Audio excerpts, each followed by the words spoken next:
Hey guys, tonight we're slipping behind the stick of a World War II fighter plane. And not as an observer, no. You're the one climbing into the seat. Leather creaks under your weight. Metal hums like it's already alive. Your boots echo on the metal wing. And your hands brush the cold, oil-slicked surface of the fuselage. It smells like engine grease and fear. Welcome to the cockpit. It's cramped. Your knees jam up under the control yoke. And that seat? It's less chair and more flak magnet. You can't lean back. Not really. The parachute pack is wedged behind you like a hasty promise you're hoping you won't have to cash in. Your headset crackles to life. The cord dragging across your neck like a curious snake. Dials. So many dials. You stare at them like you're supposed to know what they mean. RPM. Manifold pressure. Fuel mixture. Some twitch lazily. Others are already trembling. Like they're nervous too. The canopy hisses shut. You're sealed in. A bubble of glass. Steel. Sweat. It muffles the world in a way that feels strangely final. Like climbing into a coffin that flies. Your gloved fingers find the leather straps. They click into place with a reluctant finality. Chest. Waist. Legs. You're lashed to this machine. And whether it'll carry you to glory or a smoking crater, well, you'll find out soon enough.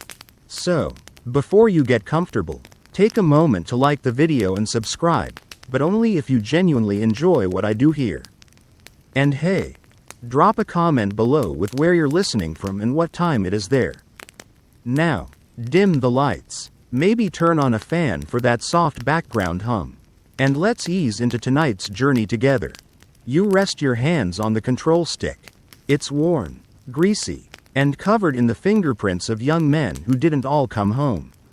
The cockpit is narrower than a phone booth. And the smell, oh, that smell, is a heady cocktail of sweat, canvas, metal polish, and the faint ghost of tobacco. Some say war smells like cordite and diesel. But this is more intimate. Like sitting in the locked closet of someone else's panic. Your feet find the rudder pedals.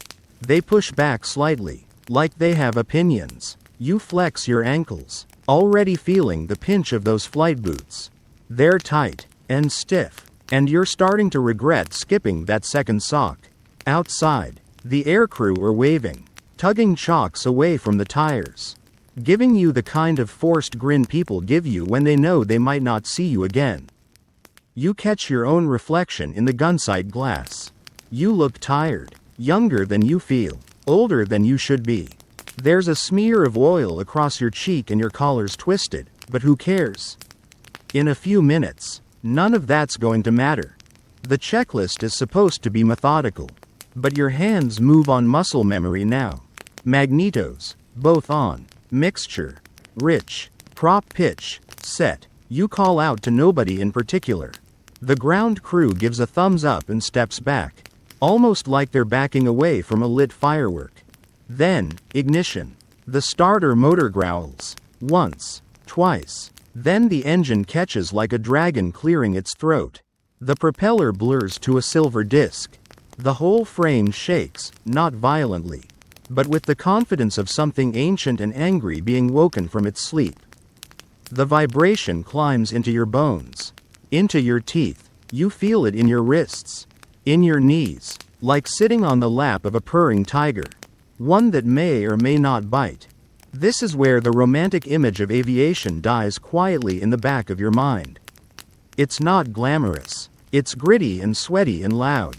Your headset buzzes. Squelch popping in your ear like distant firecrackers. Historically, most pilots weren't even out of their 20s. Just kids. Really, and most of them didn't get much time in the air before being shoved into combat. Some squadrons averaged only 2 weeks between arrival and their first dogfight. And that control panel in front of you?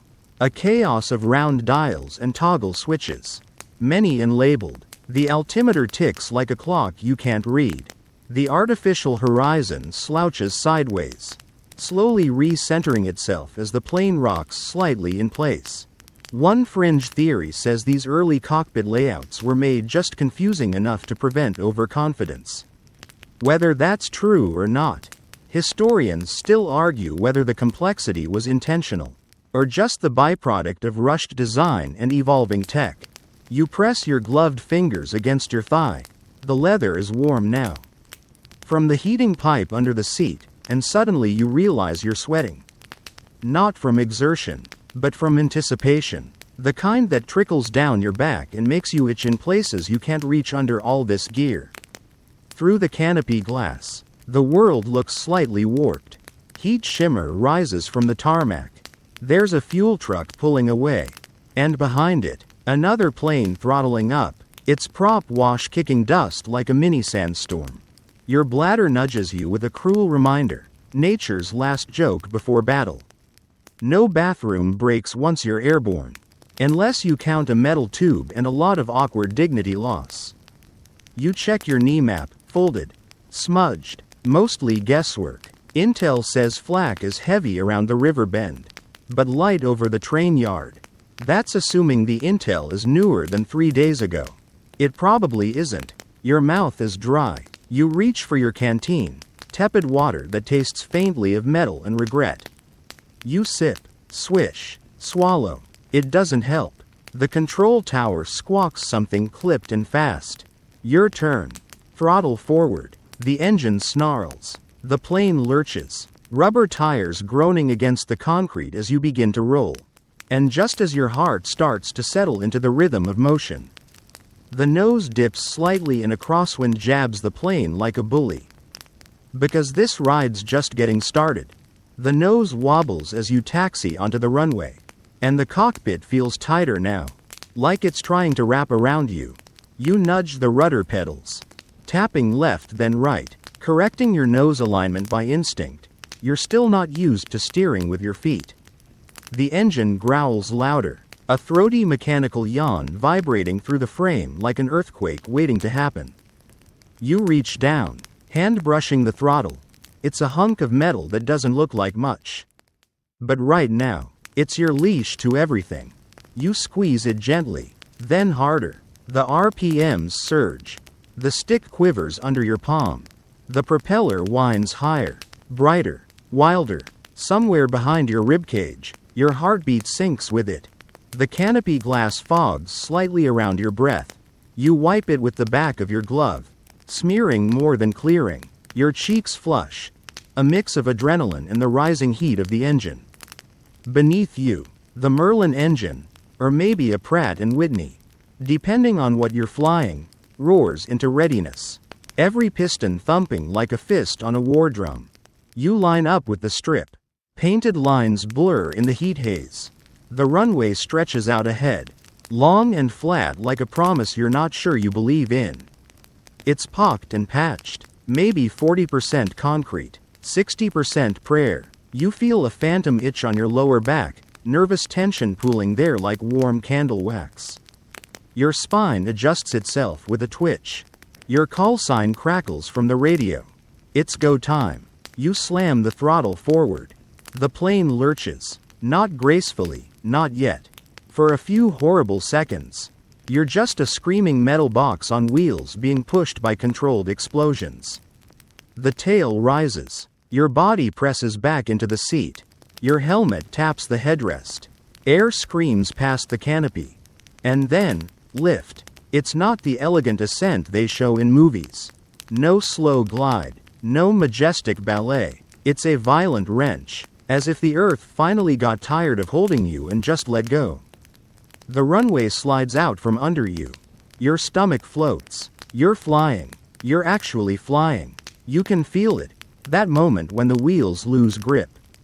It's not just physics. It's spiritual. Your knees tingle. Your palms sweat. The vibration changes pitch. Less bone shaking. More sky song.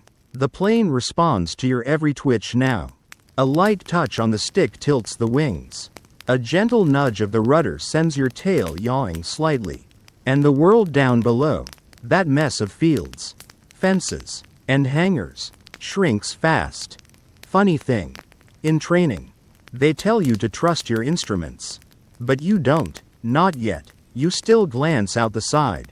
Still crane your neck. relying on your inner ear and sheer superstition to stay upright. The horizon tilts gently as you climb. And for a second, it looks painted, thick brushstrokes of cloud and farmland and rivers winding like spilled ink. Beautiful, until your headset hisses and reminds you. Keep climbing. Historically, many World War II fighters hit best performance around 20.000 to 25.000 feet. That's about where oxygen masks become a necessity and frostbite starts nibbling at your extremities. Pressurization? Not in this budget. You brought a leather jacket and a thin scarf, congratulations. You're protected from the vacuum of death. The canopy starts to frost along the edges. Your breath fogs the glass. You reach for the demister lever. But it's stubborn, stuck again. Like it always is when you actually need it. You knock it with your glove and whisper a few words that wouldn't make it past sensors. A cold draft slips in through the panel gaps. It slides under your collar like a pickpocket with icy fingers. You shiver, and your shoulders hunch instinctively, like your body's trying to fold into itself. The altimeter needle creeps higher. You're climbing steady now. Fringe stories from the war talk about pilots lighting cigarettes just to warm their fingers, using the brief flame to check for oxygen leaks by watching it flicker sideways. Smart? No. Legendary? Definitely. Historians still argue whether those stories are fact or glorified gossip.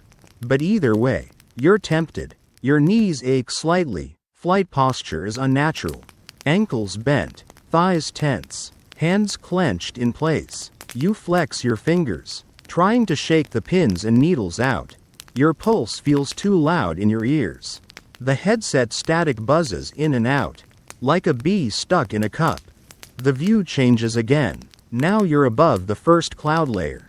It stretches below like cotton pulled across a battlefield, deceptive in its softness. You know those clouds can hide mountains. Flak bursts. Or worse, another plane coming in hot. You settle into level flight. The controls stop resisting. The hum of the engine finds its rhythm. It's almost peaceful. Almost. You scan your instruments again. Fuel. Good. Oil temp. Stable. Ammunition lights. Green. All systems, not catastrophic. That counts as a win. A shadow drifts across your canopy, your own wingman sliding into position off your right. You tilt your head toward him. He gives a lazy hand signal. You respond with one of your own. The two of you are just specks in a wide sky now. But in this vast nothingness, even a speck is reassuring. The sun hits the glass just right, and suddenly the cockpit becomes a prism. Rainbows shimmer across the dials. The warmth is brief but welcome. For a heartbeat, you forget the weight of war and just exist in the color. Then the radio clicks. A different voice this time, clipped. Urgent. Keep eyes open. Possible bogey. 2 o'clock. Hi. Your stomach tenses. Your hands go clammy. Your heart does that annoying thing where it tries to beat out of sequence. You glance right and up. Nothing yet. But that's how it starts. Always. And just as your breathing starts to steady. Just as you think maybe it was a false alarm.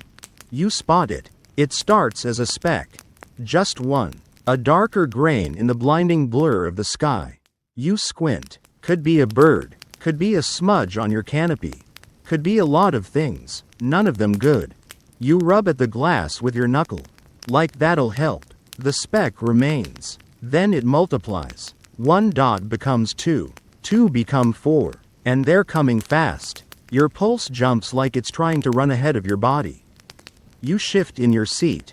That ever-present parachute pack jamming awkwardly against your back again. Another reminder that you might need it in about 60 seconds.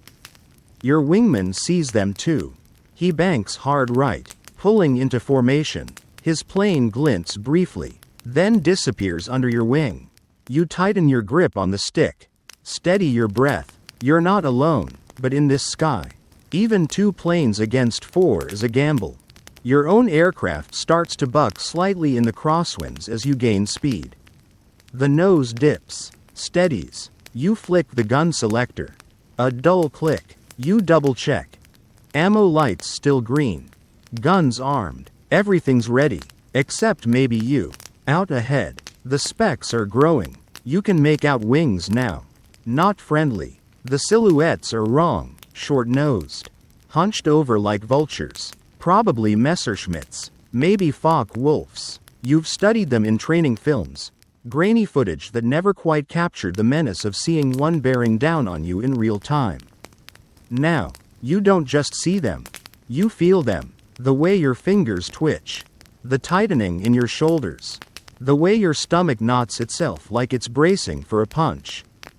Down below, the ground looks like it's holding its breath. Fields frozen mid-sway. Smoke columns paused in motion. Nothing's moving, except you and death, hurtling toward each other at 300 miles per hour. The radio goes quiet, always does in this moment. Not a planned silence, just a shared hush among pilots. Like a pre-duel pause in some ancient ritual. You nudge your throttle forward. Your plane growls its approval.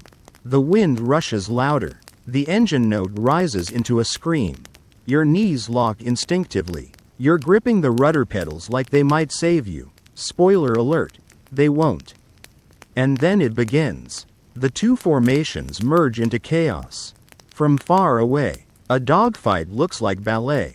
From here, inside it, it's a bar fight on roller skates in a wind tunnel. You dive slightly, getting underneath. One of the enemy planes breaks off and heads your way. Your eyes lock on him. The rest of the world melts into static. Here's a fun historical tidbit. Most dogfights lasted less than 90 seconds. Doesn't sound like much, right? But up here, 90 seconds is enough time to feel like you've lived and died 3 separate lives. Your vision narrows. You throttle hard. The enemy plane banks. You follow. The G-forces yank at your limbs. Blood drains from your head. Your knees throb. Your helmet pulls to one side like it's trying to leave without you. The first pass is always sloppy.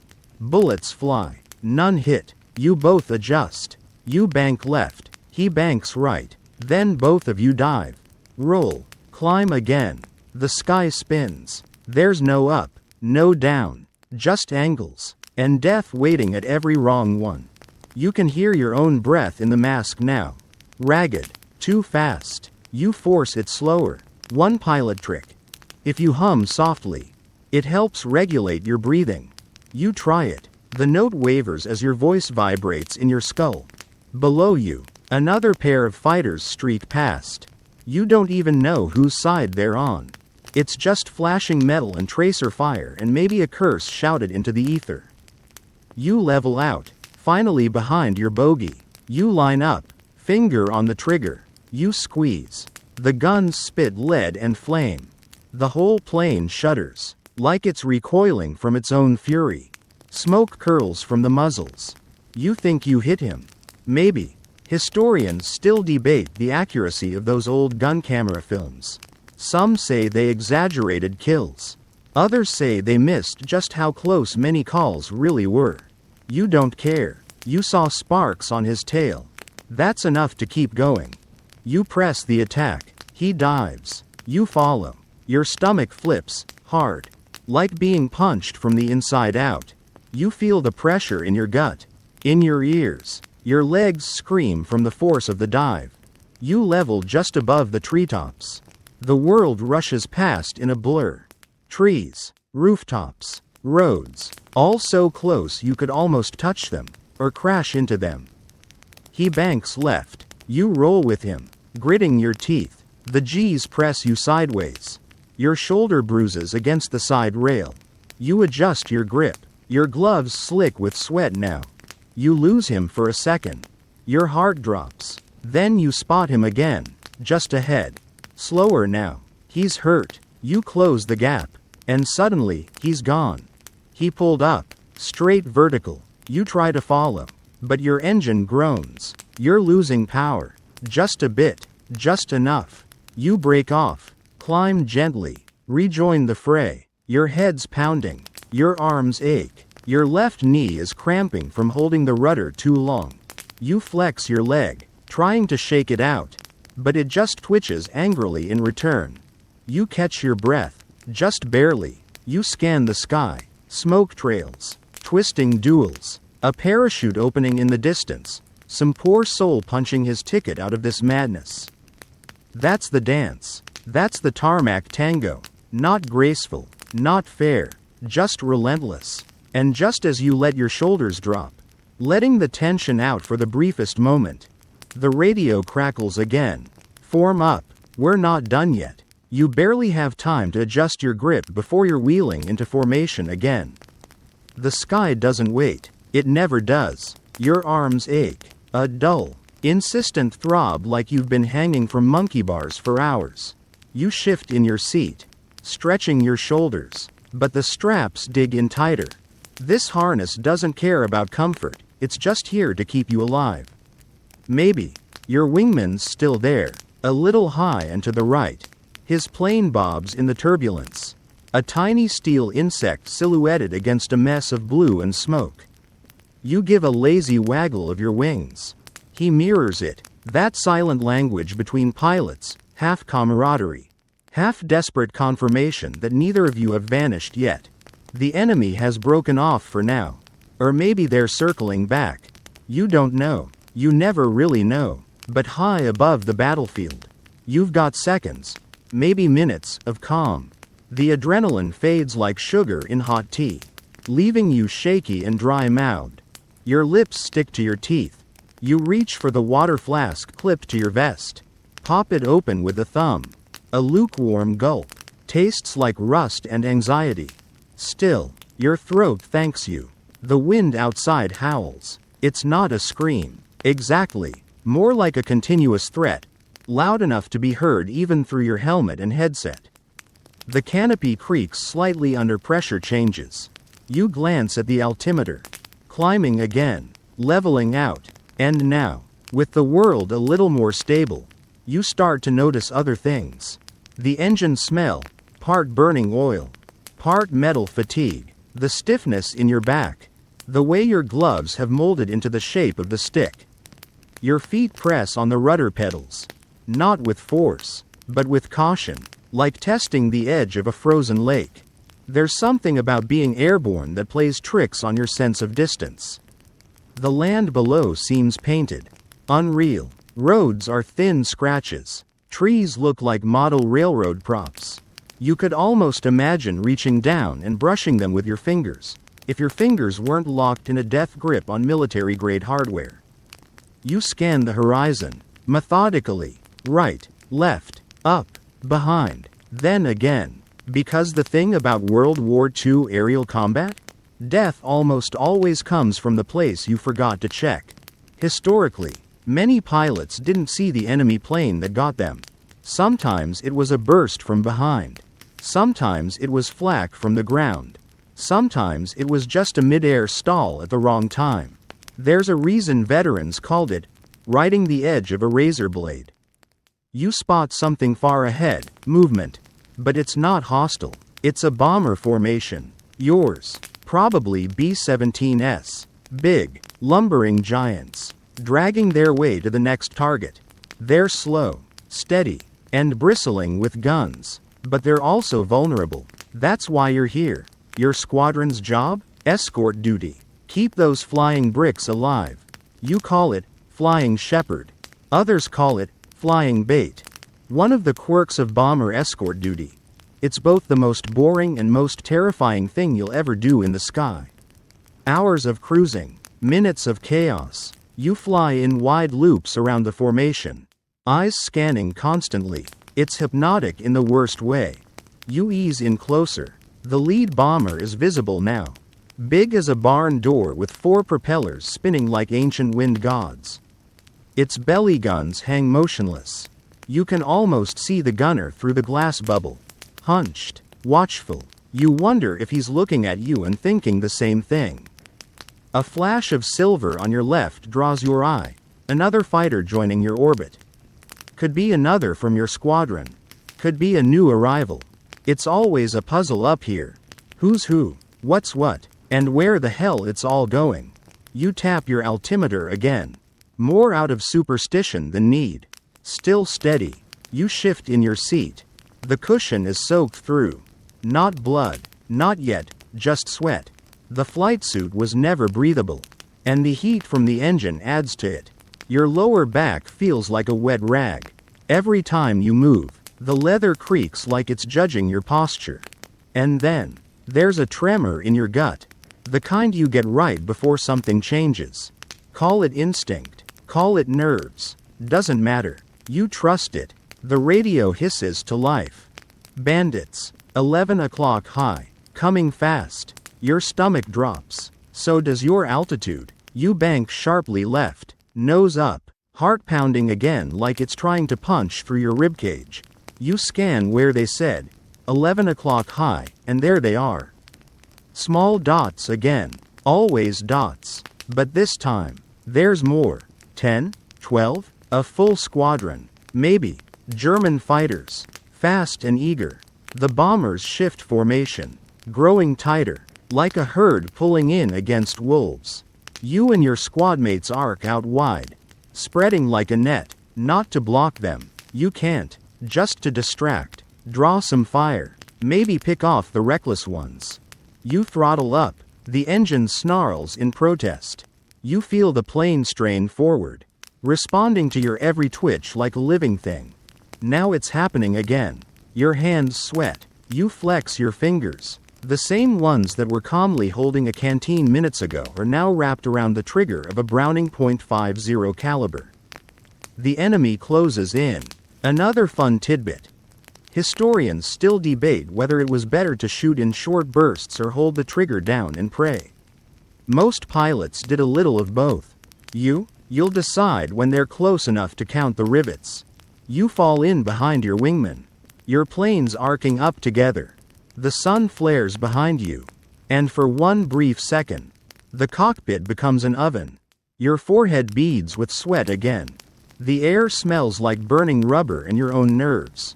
And as you rise to meet the enemy, the bomber formation drifting below like a cathedral of smoke and steel. You whisper one thing to yourself. Don't let them through. And just as the first tracer lights spark the sky, your guns begin to sing. The guns erupt beneath your fingers, rattling the whole cockpit like you're sitting inside a snare drum.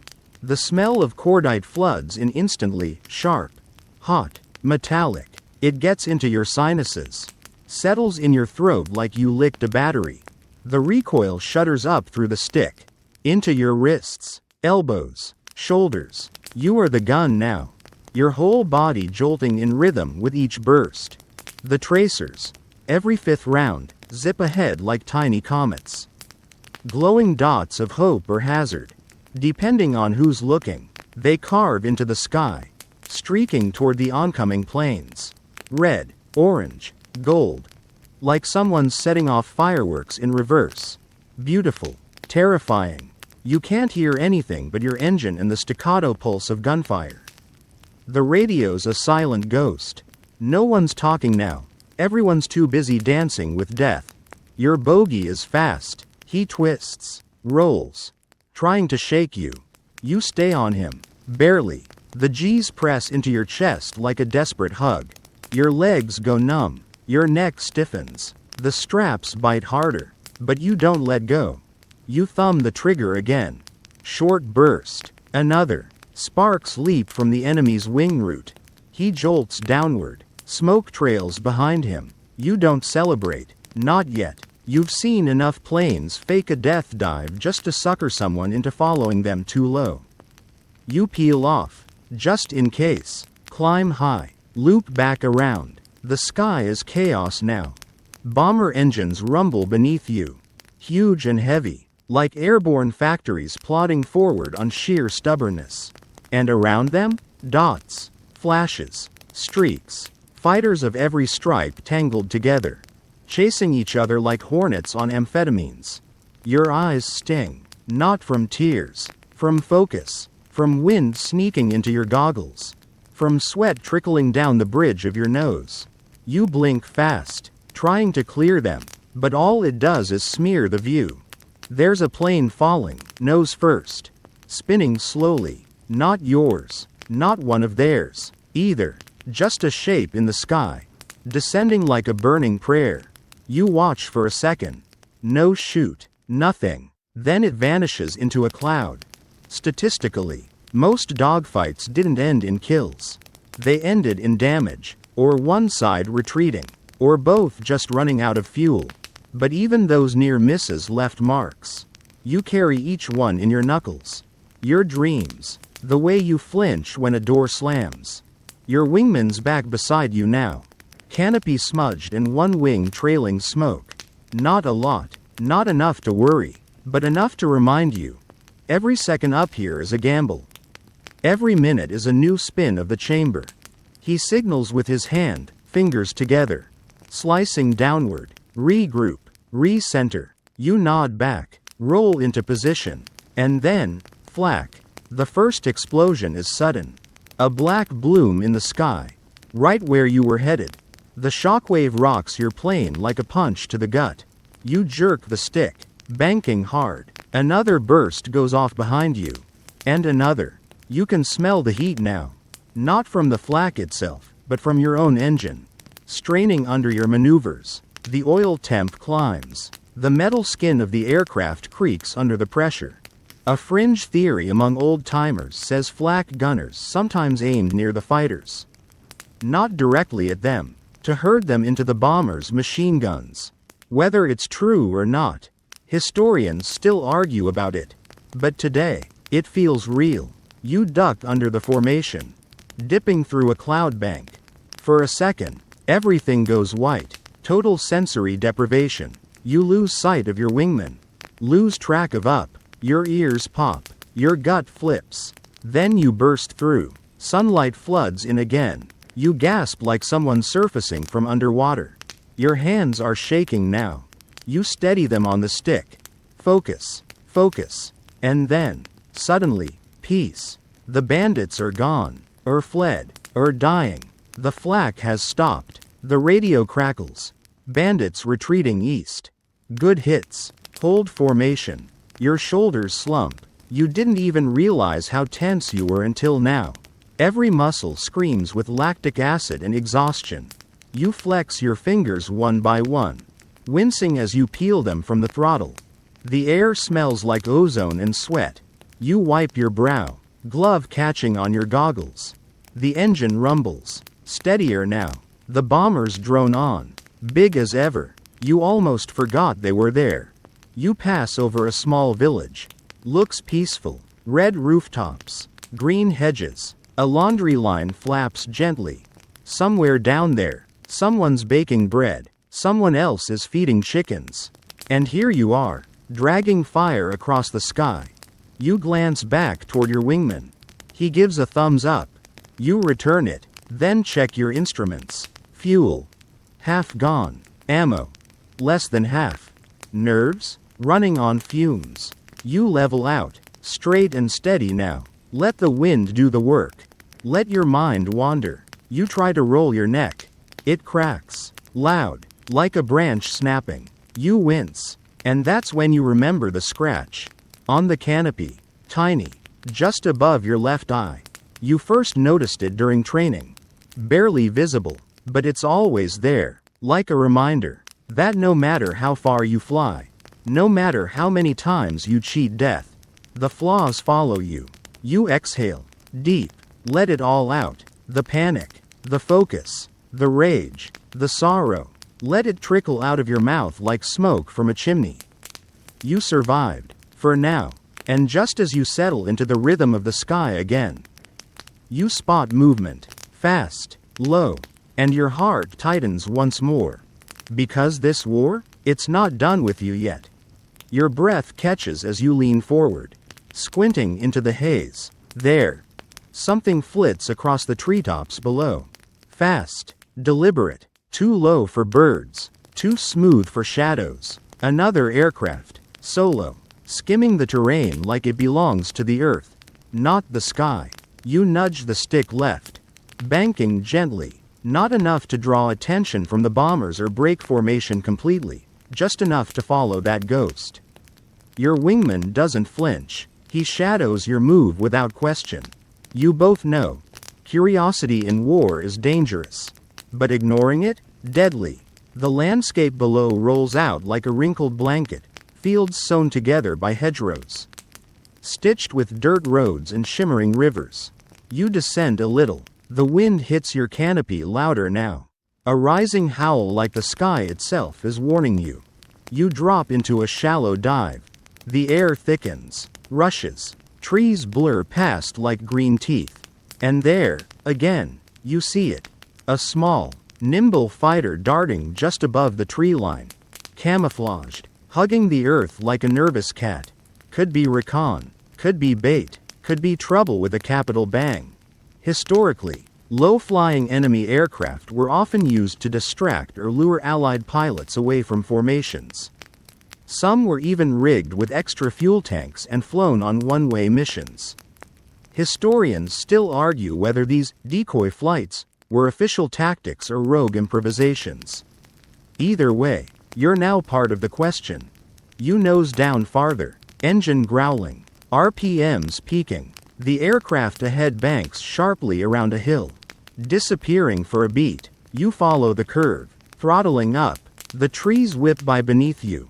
Some so close you swear you could reach down and snap a branch. And now you're committed. Your knees dig hard into the cockpit sides. Your right ankle cramps from holding steady rudder. Sweat pours down your temples, pooling behind your ears. The headset buzzes, itches, but your hands don't leave the stick. You're chasing a phantom through a twisting, natural canyon. Adrenaline strips time of meaning. Everything becomes now, now, now. Each second a choice, live or not. The enemy pilot must know you're on him. He jinks left, right, sharp zigzags to throw you off. But he's not climbing. He's staying low, probably hoping you'll back off. You don't. You line up your sights. Not perfect, but close. You breathe shallow. Wait for the right moment. Then, squeeze. Short burst. Your guns chatter, punching holes in the wind. The tracers streak ahead, vanish into the distance. No hit, but close. He banks again. You adjust. Another burst. This time, something flickers. A puff of smoke. Light. But there, you nicked him. Now he climbs. Not steep, but enough to lose his edge. You match it, staying just off his 6. Your left hand eases the throttle back a hair. Adjusting speed. The stick trembles. You press tighter. You feel your back tensing up again. That same spot, just below the shoulder blades. Where the stress lives now. Every sortie makes it worse. You roll your neck. It cracks twice. Still hurts. You open fire again. This time, you see it. Sparks fly from his tail section.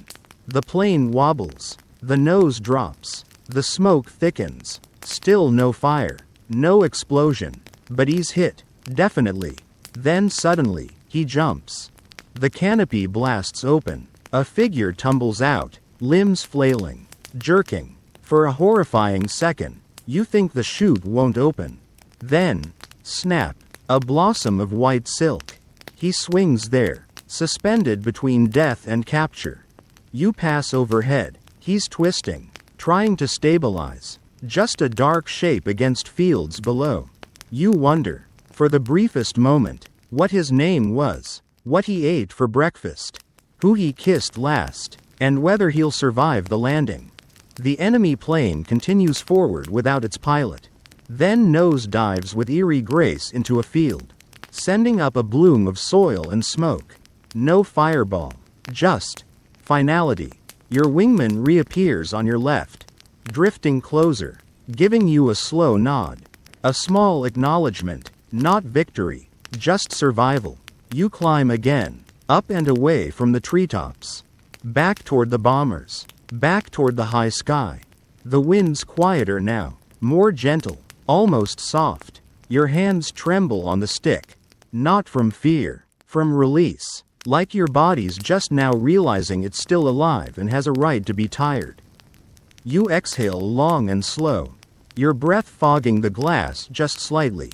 The horizon stretches again, The world regains its wide-angled calm. And then you feel it. Your left shoulder blade, tight. Your fingers, numb. Your thighs, numb. You shift in your seat and realize you've been clenching your entire body like a fist. Your stomach grumbles. Of course. You haven't eaten in hours. The chocolate bar in your vest pocket is squished. Half melted. You unwrap it with one hand.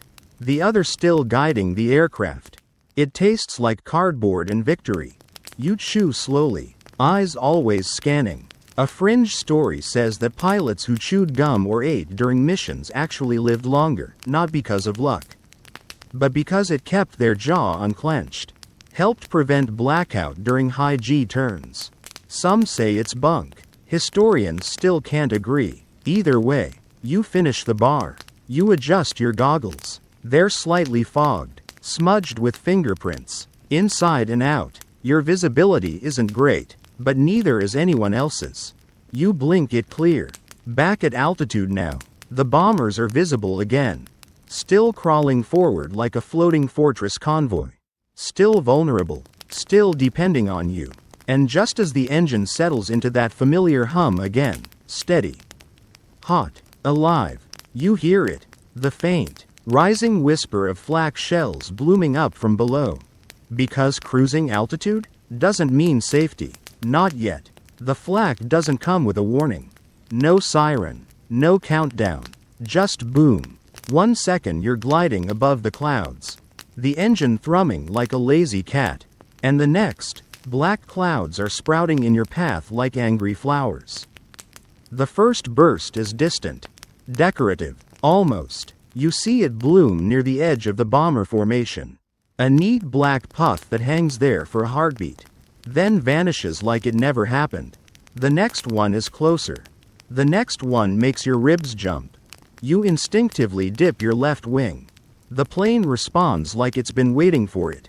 You slide out of the formation's path, letting the bombers lumber forward while you trace a looser arc around them.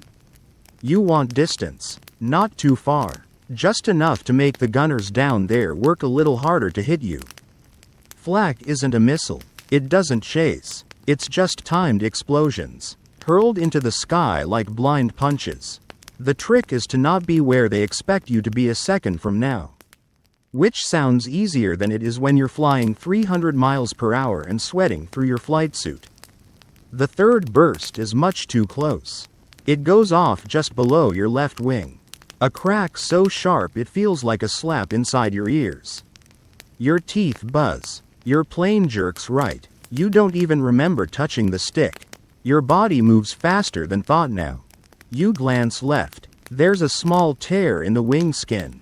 Nothing catastrophic, yet, but the sheet metal flaps like a loose shoelace. Whispering, "Not today," with every vibration. Flak smells different from gunfire. It's more sulfurous, like lightning mixed with rot. You don't even know how it gets into the cockpit. But it does. Your nose wrinkles. Your stomach flips again. You push it down. You bank again. Zigzagging. The bombers press onward. Absurdly steady. You wonder what it must feel like to be inside one of them. Slow. Heavy. Blind. Like sitting in a barn that's flying through hell. Historically, B-17 gunners had some of the highest casualty rates of the war. All those machine guns and armor meant little when flak punched through from underneath. Some called the belly gunner position the glass coffin. That bubble of vulnerability, right where the flak liked to explode. You dive slightly, your eyes tracking the bursts. The rhythm is almost musical now. Boom. Pause. Boom. Like a grim metronome. You weave around them like a dancer avoiding firecrackers. The sky is stained now. Smoke streaks across your vision. You blink, then cough, realizing you've been holding your breath again. You suck in a gulp of cold, dry air. It tastes faintly of rubber, metal, and your own nerves.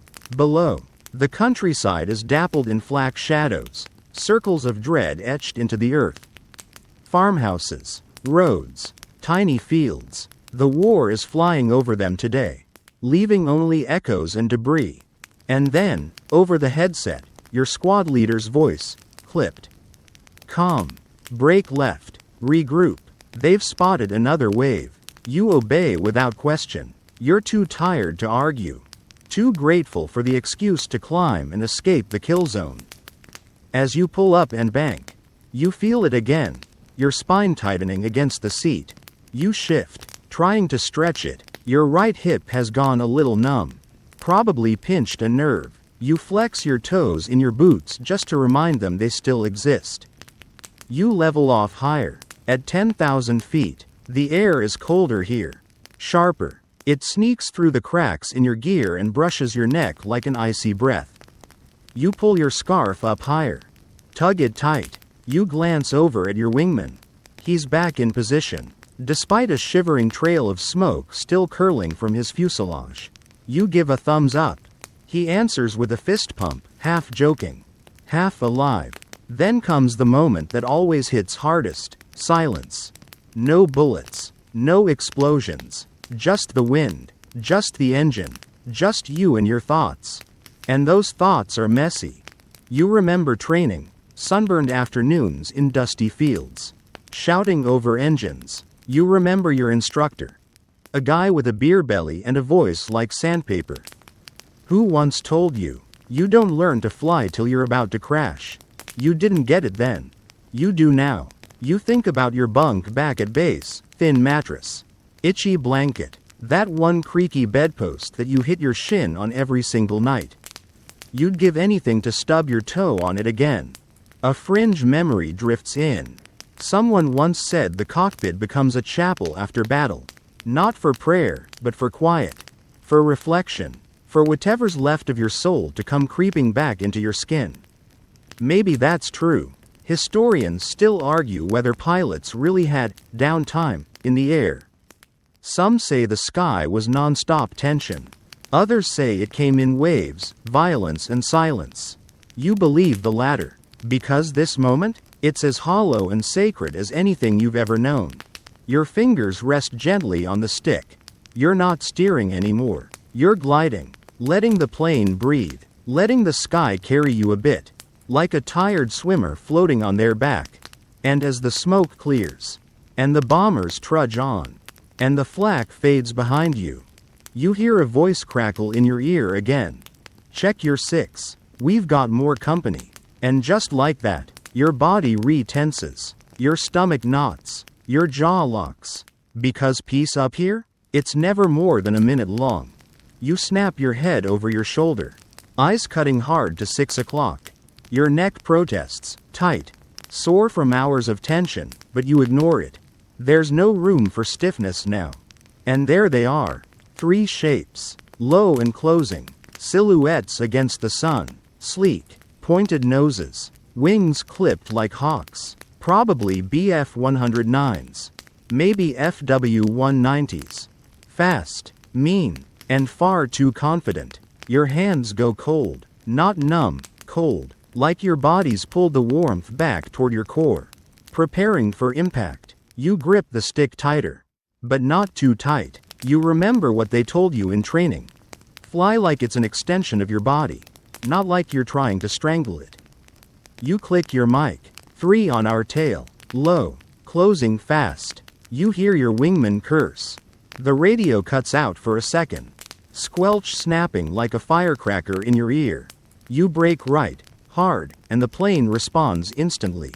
Your stomach lurches sideways, slamming into your ribs. The world tilts violently. Sky becomes ground. Ground becomes sky again. You pull through the roll, trying to bleed speed and throw off their aim. One of them follows. You can feel it. You don't need to see it. You feel it. The way the air changes around you. The way your skin tingles. Your body knows it's being hunted. Tracers arc past your canopy. Too close. They leave light trails in your peripheral vision like the ghosts of bullets. One zips just under your wing. Another shreds the space above your tail. You dive. Not a full vertical dive. Just enough to pick up speed and make him chase.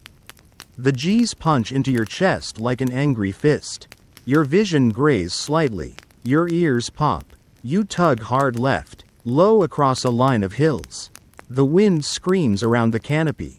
Your goggles fog. You blink rapidly, trying to keep your eyes clear. And there he is, still with you, relentless. Historically, these tail chases didn't last long. 30 seconds, maybe a minute, but when you're in one, it feels like the longest, loneliest minute of your life. You jink right, then back left, a lazy S pattern, trying to break his line. You glance up and to the side. Where is your wingman? Where is anyone? Your gut burns. You tighten your core muscles. It's something they taught you to fight blackouts. Flex everything. Hold it tight, like you're preparing for a punch to the stomach. You can barely breathe, but you stay awake. That's the trade. The enemy pilot is good. Too good. He's sticking to you like glue. You feel like prey. No, bait. You need to shake him. Fast. You roll inverted, nose down. A split-second dive through a gap in the clouds. Your altimeter spins. The canopy rattles. The air screams louder than the engine. And finally, he overshoots. Just a little. Just enough. You roll upright, yank back on the stick, and climb into a half-loop. Your ribs groan. Your teeth clench so hard you hear your own molars grind. You spot him, climbing slow to re-engage. He doesn't know you're above him now. This is your shot. You level out, line him up. The sight dances over his tail. Your hands go calm. All the shaking stops. You press the trigger. Short burst. Tracers dance forward. A few connect. A puff of smoke. A metal shard spins off. Cartwheeling into space. You aim again. Squeeze. Hit. The plane jolts. Its left wing drops. It starts spiraling. You don't chase. Not this time. You don't need to see the impact. You've already seen too many. You pull up. Breathe. Your chest aches. Your forearms feel like granite. Your knees are locked so tight it takes effort to even move your feet again. You finally do, and your calf cramps instantly. The headset hisses, another pilot's voice. Broken by static. Nice shot. Watch high. 10 o'clock. Of course. Another one. It never ends. You look. Another plane is diving. But not toward you. It's diving away. Your wingman appears beside you. His canopy tilted just slightly in salute. You return the gesture. For a moment, the air is still. Or maybe you're just too tired to notice it's not. Fringe tales from old squadron diaries speak of pilots entering a flow state, that weird, surreal zone where time slows. Thoughts vanish, and the plane seems to fly itself. Some swear it's real, others call it stress-induced hallucination. Historians still debate whether those descriptions were poetic metaphor or genuine altered consciousness. You think about it now. Maybe you were there just a moment ago. Maybe you're still there, or maybe you've simply lost the ability to tell the difference. You check your ammo gauges. Low. Too low for another full dogfight. Your fuel's not looking great either. You signal to your wingman. Time to head back. You both climb together. Higher. Into the safer air. Away from ground fire. Away from the shredded sky you just barely crawled out of. Your goggles are cracked. You hadn't noticed. A spiderweb across the left lens. You lift them for a second. Blinking against the wind. The world looks clearer. Sharper. Too sharp. You lower them again. Sometimes, a little blur is kinder. Your hands finally start to relax. You rub your thumb in slow circles on the stick. It's an old habit. A comfort gesture. Like petting a dog or tapping a steering wheel at a red light. A human moment in an inhuman war. Your lips are dry again.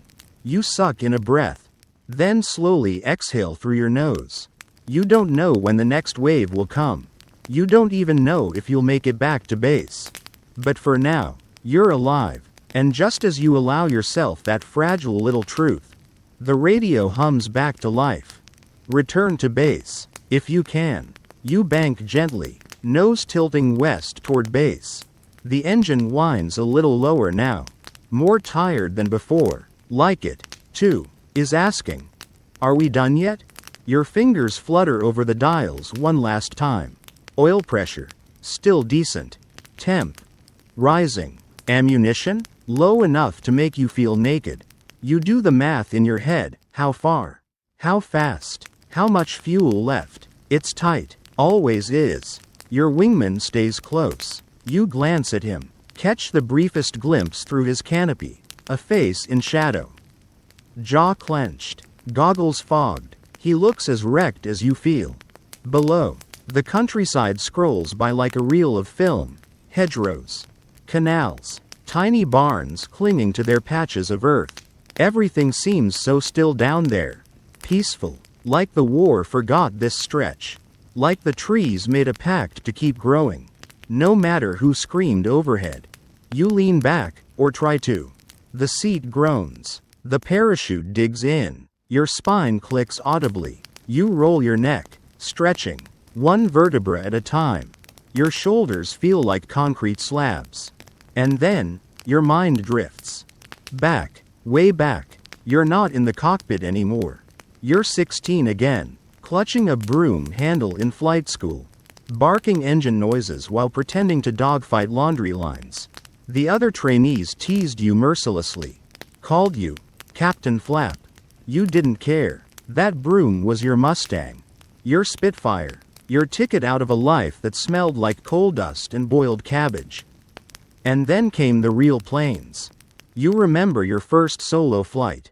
The instructor hopping out, saying, "Don't break it," with a grin that didn't quite reach his eyes.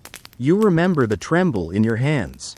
The way the wind pulled at your cheeks like it was trying to slap sense into you. And then the takeoff. That magical, terrifying moment when the ground let go. You smile.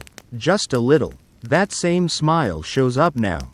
Faint and uninvited, even as the headset crackles again. Base reporting light damage on return strip. Use alternate approach if necessary.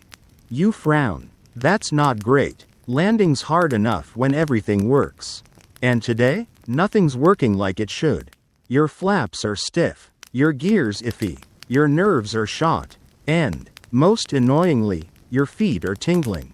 You shift in your seat again. Your left boot's pressing into a seam in the floor. There's no adjusting it. It's just one more little discomfort in a cockpit that seems designed to punish human anatomy. But the worst part? The smell. The cabin is thick with it now. Sweat. Oil. Burnt powder. Stale air filtered through lungs running on equal parts terror and adrenaline. If courage had a scent, it'd probably smell a lot like someone's old sock dipped in gasoline.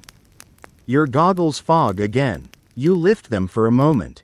Squinting into the sun, the clouds ahead thin out. And you see it, the glint of tarmac. The faint, wavy outline of base. Home, sort of. You key the mic. Visual on base. Fuel's tight. Roger, we've got you on scope. Wind's calm. You and your wingman break formation slightly, giving each other room for approach. You go first, not because you're ranked higher, but because your engine sounds like it's about to cough up its last piston. You descend slowly, carefully. The plane judders, not violently, just a reminder, a tired shrug of metal saying, "I've done enough." You lower the gear lever. It sticks. Of course it does. You jiggle it, whisper to it, curse it, gently. Then it clicks, with a bang so loud you think something broke. But no, the gear indicator lights glow green. Both legs locked. You slow. Line up. The runway looks too short. It always does. Your heart rate jumps again. This is the part no one romanticizes. The sweaty, silent terror of not making the landing. Of skidding off into a fireball because you came in 10 knots too fast.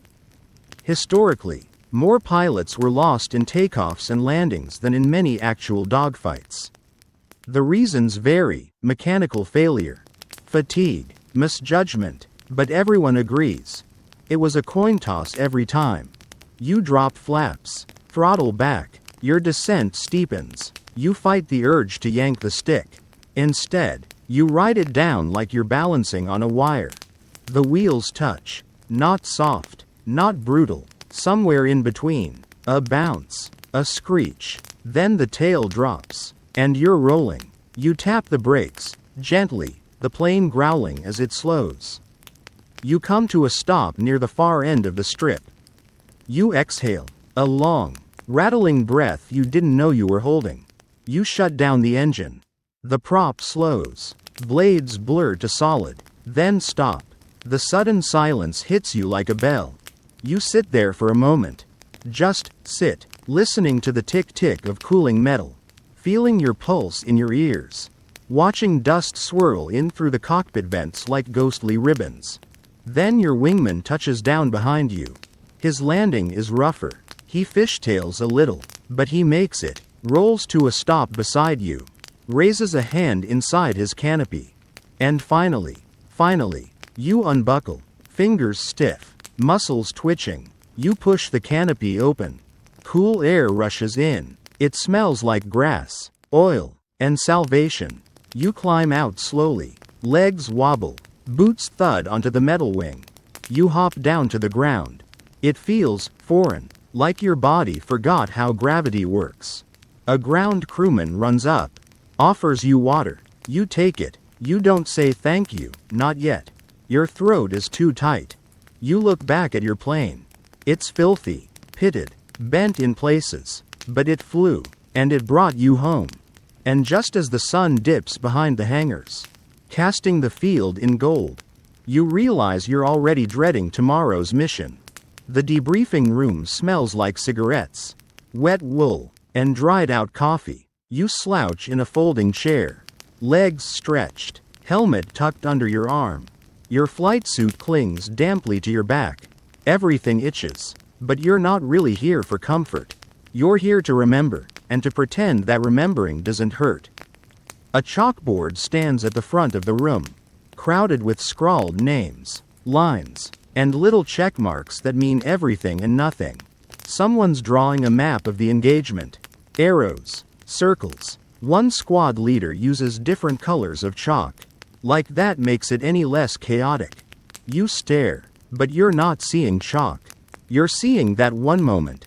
The enemy plane nosing down after your burst. The limp chute fluttering downwind. The rising smoke that looked too much like a signal flare from the gods. The officer calls out names. You grunt a response. One confirmed hit, one probable. Gear stuck again. You don't mention the cramp, or the near miss, or how you forgot to breathe for half the mission. Your wingman tosses you a tired grin from across the room. He's chewing on something, a piece of gum, maybe, or a memory. You nod back. That's how it is now. Words feel heavier than bullets. One of the rookies is jittering in his seat. First mission, still pumped full of adrenaline and disbelief. He's talking too loud, bragging, maybe, or trying to keep the silence away. The others let him. Everyone gets one. You tune him out. Instead, your eyes drift to the far end of the room. There's a table with 6 tin mugs. 3 are untouched. No one drinks from the mugs of the men who didn't return. It's not a rule. It's just what happens. You reach up and rub your temple. The pressure in your skull hasn't left since you took off. Maybe it's the altitude, or maybe it's just the weight of everything you're carrying inside your helmet. Historically, these moments were recorded in terse lines on official reports. Aircraft damaged, pilot uninjured, 1 enemy downed, but the reports never mention the smell of burnt oil on your gloves. Or how the engine sounded different this time. Or how your stomach turned when you saw the smoke trail from your own wingman's engine. One of the crew chiefs walks in. Grimy coveralls, rag over one shoulder. He tosses a grease-streaked form onto your lap. Your bird's gonna need a new intake valve. And your flaps are acting drunk. He gives you a wink. But she'll fly tomorrow. Of course she will. You scribble your initials on the form without reading it. Your fingers are shaking slightly. You press the pen harder, willing them to hold still. Someone offers you a cigarette.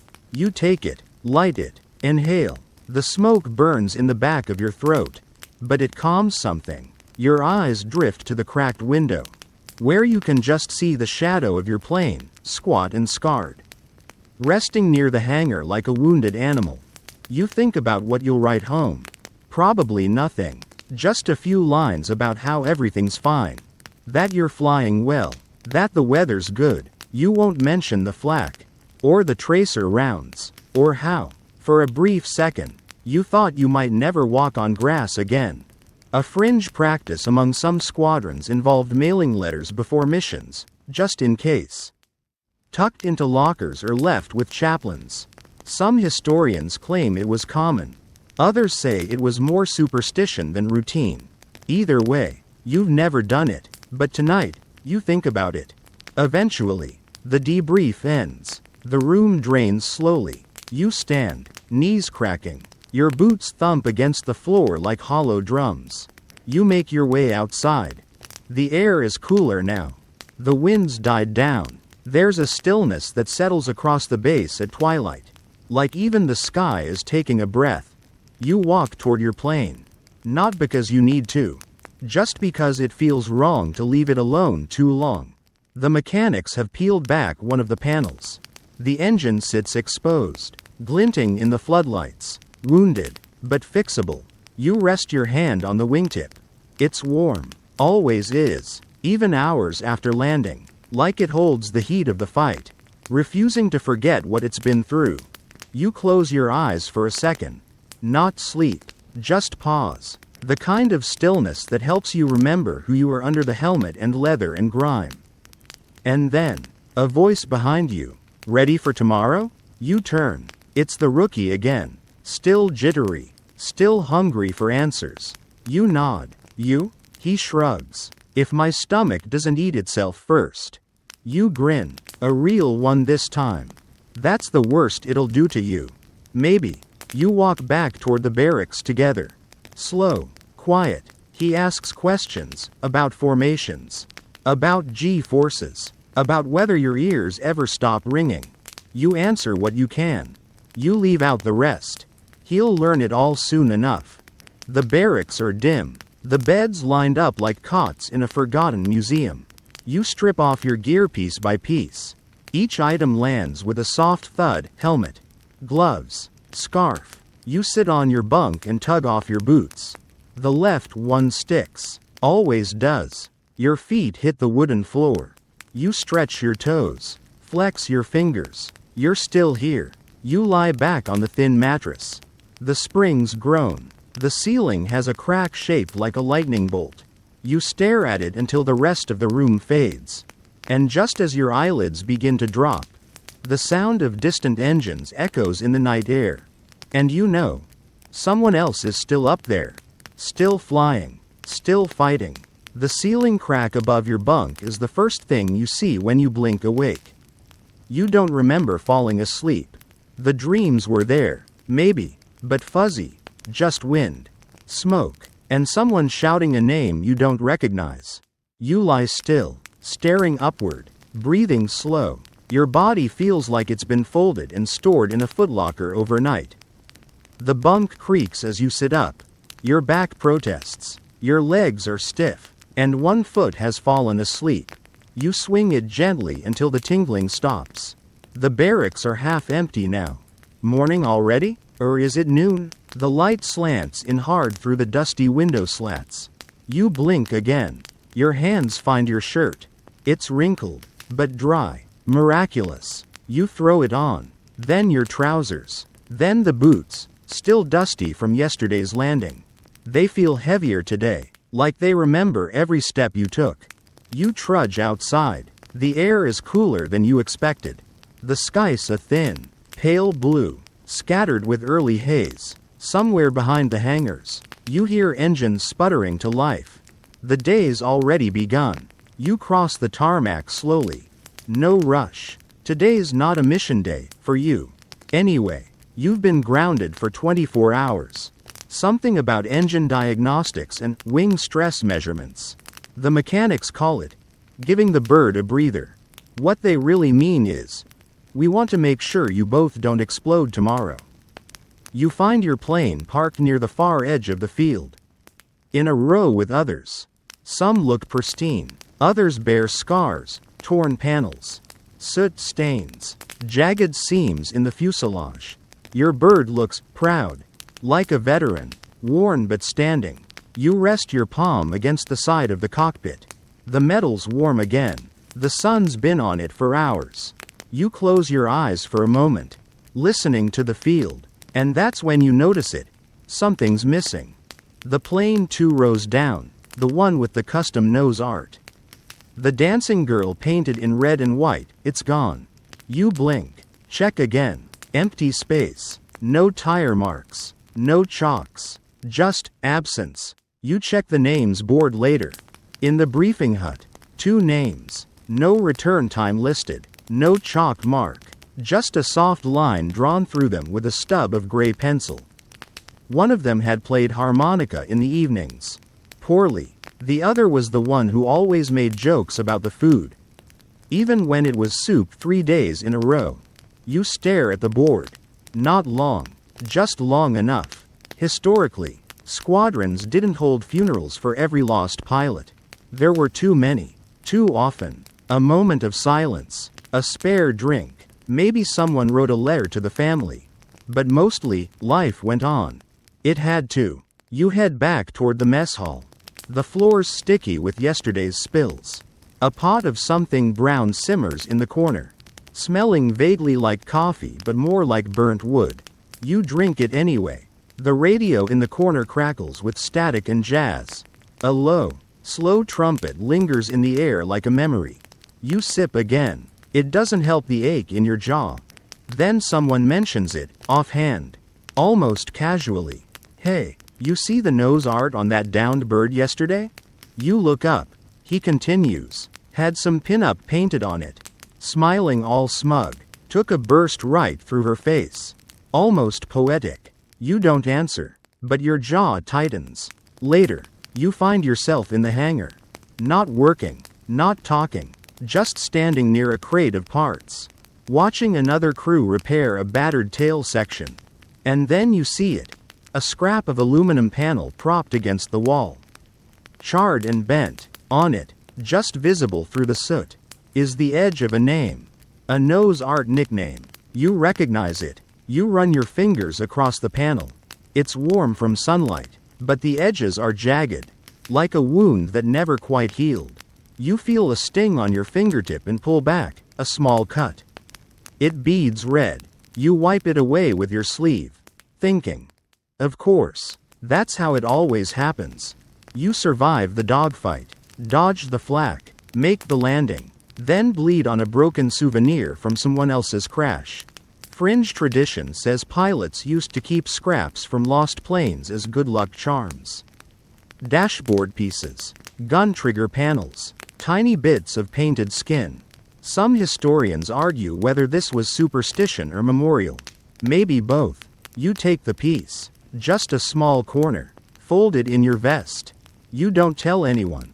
That night, you lie in your bunk, staring at the crack in the ceiling again. The sky outside is clear. Stars visible. A few meteors streak past. And for a moment, you think of all the other pilots in other skies, watching the same stars. The base is quiet, except for the occasional cough. A bed frame creaking. Boots crunching gravel in the dark. You close your eyes. But in your head, you still see it.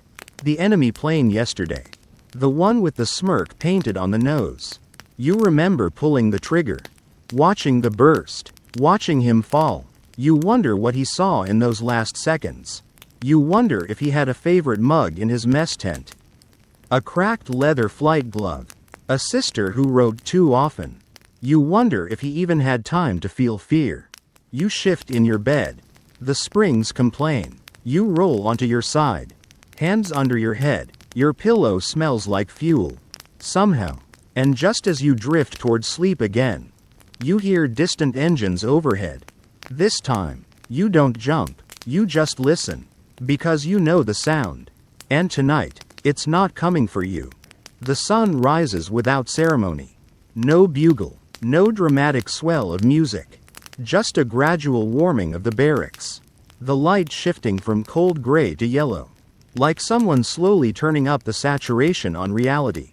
You blink into it, eyes crusted with sleep, back sore, neck kinked from dreaming too long on one side. Outside, the base is already alive. Footsteps on gravel, engines coughing awake, a cart clinking with ammo belts. You roll out of bed and pull your boots on without thinking. The muscle memory is so strong now.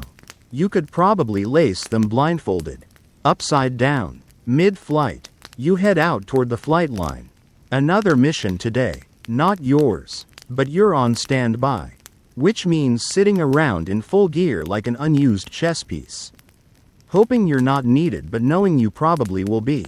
You lean against the wing of your plane, chewing on the inside of your cheek. Your tongue finds a sore spot on your molar. Probably from grinding in your sleep again. The medics say it's stress. You say it's just Tuesday.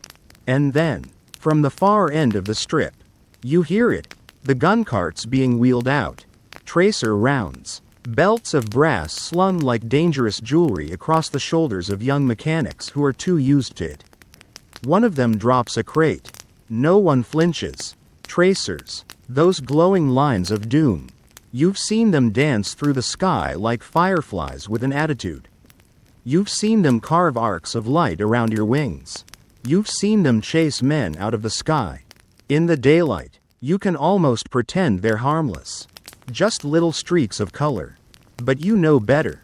Historically, tracer rounds were every fifth or sixth bullet, designed to help you adjust aim. The problem? The enemy could see them too. Pilots used to complain that tracers gave away position. Others argued they saved lives. Historians still debate which was truer.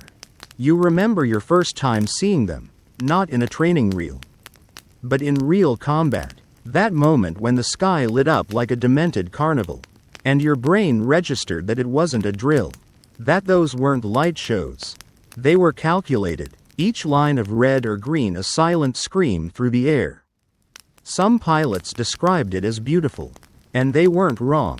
There's a strange, terrible elegance to it, the way the lines curve in arcs, the way they seem to float for a heartbeat before vanishing.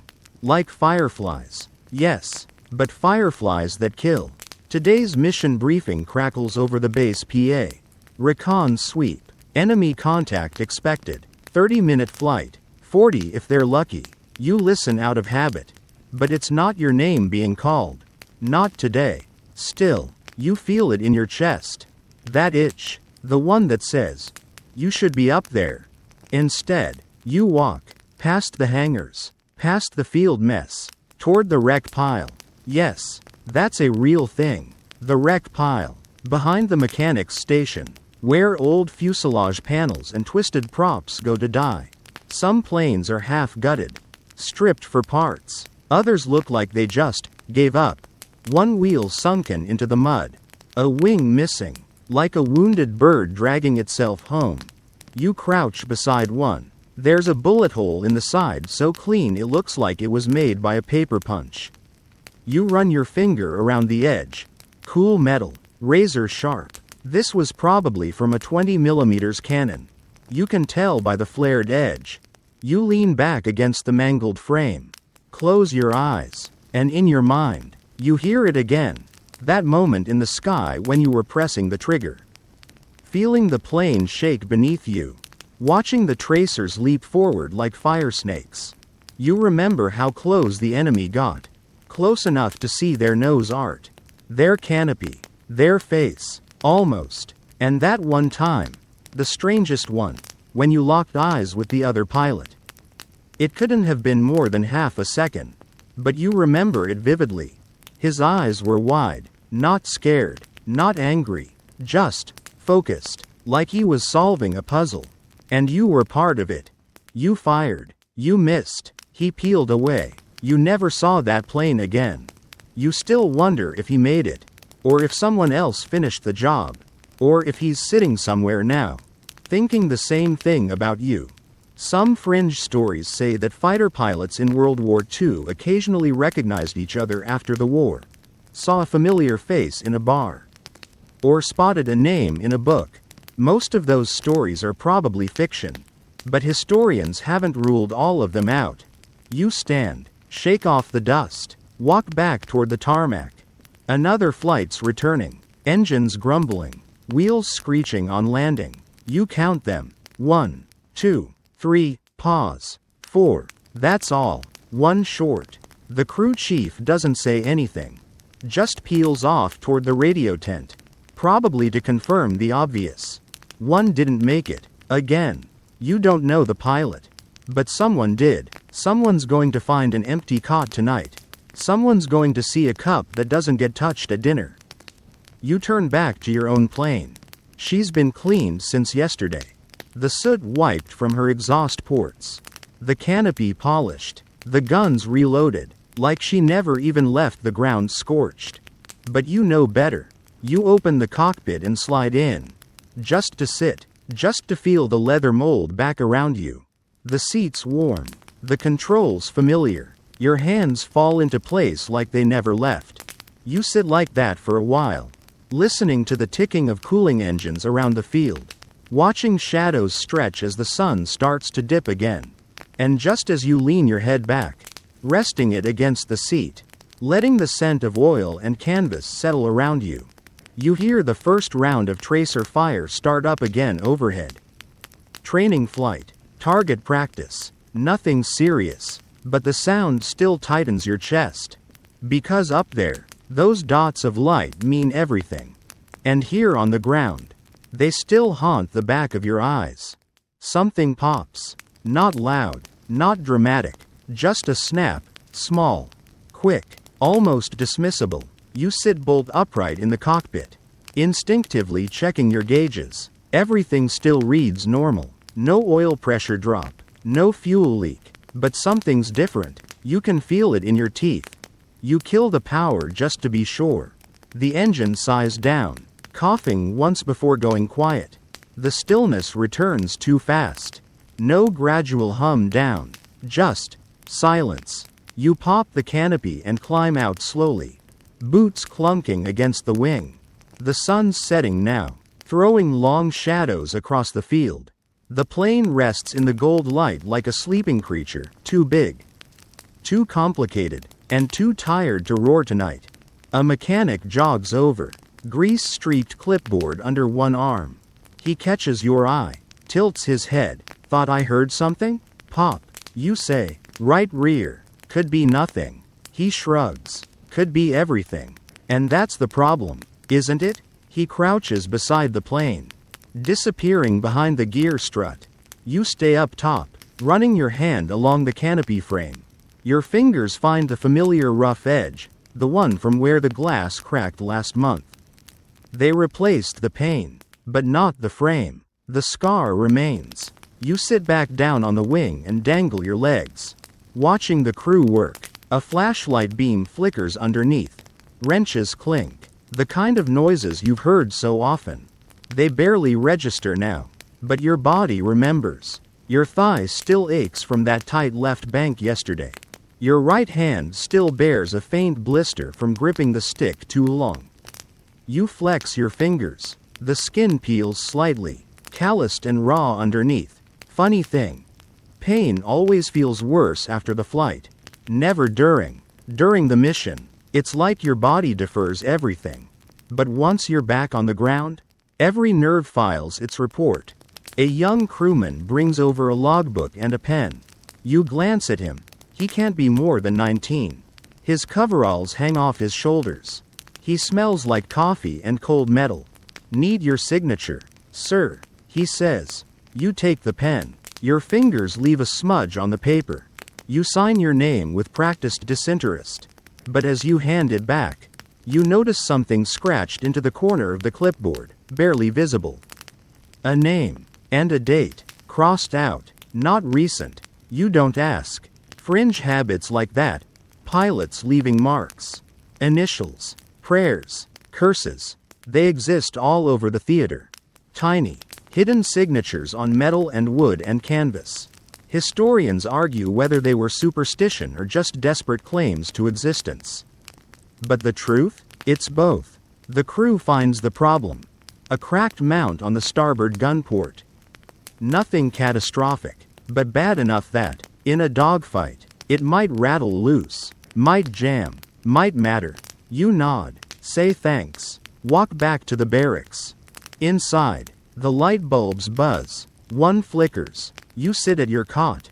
Remove your boots slowly. There's a blister forming on your heel.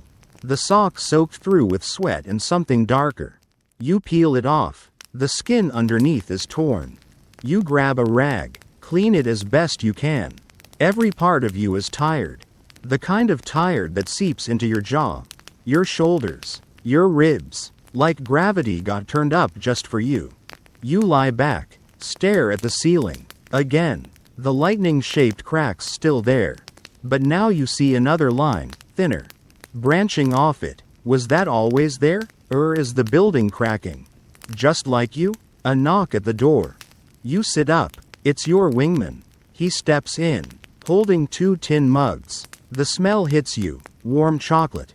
Real chocolate. Well, mostly chocolate. He offers you one. You take it without a word. Sip. Too hot. Too bitter. Perfect. He leans against the wall. One boot braced. Mug cradled like it's fine china. Neither of you talks for a full minute. Just the sipping. The creak of bunk frames. The wind tapping at the windows. Then he asks, "You ever name her?" You glance at him. "You're plain." He says, "Got a name for her?" You shake your head. "Superstition." He smirks. "That's superstition?" You nod. "Feels like, if I name her, she'll know I care. That's when she'll decide to kill me." He chuckles. Not loud, but genuine. "Fair." He says, "Mine's called Lucy, after my dog." You sip again. "Lucy better be kinder than my last girl." You mutter. He laughs louder this time. Then sits on the edge of your bunk, eyes scanning the floorboards. "There was a guy last year," he says. "Flew a whole tour. Painted his mom's name on the nose. Agnes. We teased him. Said it was bad luck." "What happened?" He shrugs. "Survived. Flew home. No scratches." You let the silence hang. Then you ask, "What happened to the plane?" He finishes his drink. "Someone else flew it. Didn't last the week." You both sit in silence. The air gets heavier with every breath. The mug warms your hands. Your hands warm the mug. An endless loop of shared exhaustion. You look down. The toes of your socks are wearing thin. One has a hole big enough to see your skin through. You wiggle it, watching the skin fold and stretch. Your wingman stands. "See you at sunrise?" "Yeah," you say. "If the bird flies." He nods. Then adds, "We all fly, one way or another." And just as he leaves the room, the wind picks up again, rattling the loose glass in the far window, like a whisper from the cockpit, reminding you tomorrow's already on its way. You wake to the sound of rain. Not a storm, just that steady, rhythmic tapping of droplets against metal and canvas. It's early, too early. The sky is still that pre-dawn gray, like the whole world is running on low voltage. You sit up slowly. Every joint creaks. Your back pops. There's a tightness in your left calf. Maybe from yesterday's limp when you misjudged the ladder. You rub it absently, listening to the rain play its percussion on the roof. No engines yet. No shouting. No boots on gravel. Just the quiet, broken only by the occasional snore or sigh from the other bunks. It feels suspended, like the whole base is holding its breath. You pull on your trousers. Shirt. Boots. Same routine. Same creases. You wrap your scarf. Not for show, but because it still smells faintly of home, that single drawer of clean linen. The wood soap your mother used. The scent you almost forgot until a breeze brought it back one evening mid-flight. Outside, the rain is heavier than it sounded. Not quite a downpour, but the kind that makes the ground squish and the tarps sag. You trudge across the field, boots sinking just enough to remind you that you're still attached to the earth, whether you want to be or not. The briefing room is warmer, dimly lit, officers muttering over maps, one guy with a pencil behind his ear. tapping out Morse code to himself. Someone's made tea, bitter and grainy. You drink it anyway. Your body accepts whatever warmth it can find. Delayed. Someone says. Weather holding. Visibility low. The recon birds aren't going up yet. And even the bombers are staying grounded for now. Your mission's on standby. Again. You wander to the hangars. Drawn like always. The doors are open just a crack. Inside, your plane sits in the gloom. Droplets streaking down her curved body like tears. You climb the ladder. Slip inside. The cockpit is cool, damp, and quiet. You sit. Close the canopy behind you. The rain gets muffled instantly. Transformed into a soft patter, like fingertips on glass. You wrap your arms around your midsection. Lean back into the chute pack. And close your eyes. You try not to think about the last bailout. It was a week ago. You weren't even in the fight. Just engine trouble. Oil pressure dropped. Controls locked. No time. You hit the latch and let the sky swallow you. The wind hit you like a truck. Your boots kicked at air. The plane fell away beneath you. Shrinking fast. Your body spun. Fast. Too fast. The sky twisted. You grabbed for the cords. Pulled. Waited. Nothing. The delay, even half a second, was enough to let terror slip through. Your stomach dropped farther than the chute. And then, snap, the harness yanked. Your ribs screamed. The chute bloomed above you like a tired angel. The world slowed. The spinning stopped. You floated. Down. Over trees. Over fence posts. Over some farmer's roof. You could smell the chimney smoke before you even touched the ground. You landed in a hedgerow. Scratched up. Sore. Alive. And you remember thinking, in that quiet moment of stillness, I'm not meant to be here. But I am. Fringe accounts say some pilots used to name their parachutes, not their planes.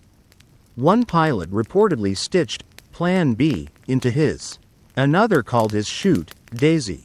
Most never spoke of theirs at all, as if saying its name might jinx its reliability. You open your eyes. Back in the cockpit. The canopy fogged from your breath. You draw a little circle in the mist with your glove. Then swipe it away. Your hand rests on the stick again. Familiar. Comforting. Like a well-worn tool. Or an old scar. You sit like that for a while. Until the rain begins to ease. A slow fade. The kind you almost don't notice until it's gone. You open the canopy and climb down. The air is crisp now. Scrubbed clean. You inhale deeply. Smells like oil, wet grass, and the faintest touch of ozone.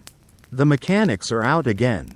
Checking wheels. Wiping down wings. Someone's kicking water off a tarp. The base is waking back up. You walk past a row of crates and find yourself near the parachute shed. You don't go in. Just stand by the door. Listening. Inside. Canvas rustles. Wooden benches creak. Someone coughs. You think about your own chute. Rolled and packed. Sleeping in its locker like a coiled promise. You remember every patch on it. Every stain. Every silent prayer you stitched into its straps with your sweaty fingers. You touch the doorframe. Not for luck. Not even for habit. Just to say, I remember. And as you step away, boots squelching on the muddy path, you glance up at the sky. The clouds are thinning. Light is breaking through in seams. The kind of light that looks like it's being poured, not shined. And you know what that means. The delay is over. And just as the bass horn blares once, sharp and sudden, you start walking back toward your plane. Because the sky's opening again. And it's calling you by name. You ease into the pre-flight like slipping into an old song. Nothing dramatic. Nothing flashy. Just the rhythm of habit. Moving from check to check. Pressure. Fuel. Flaps. Radios. Every toggle has a feel.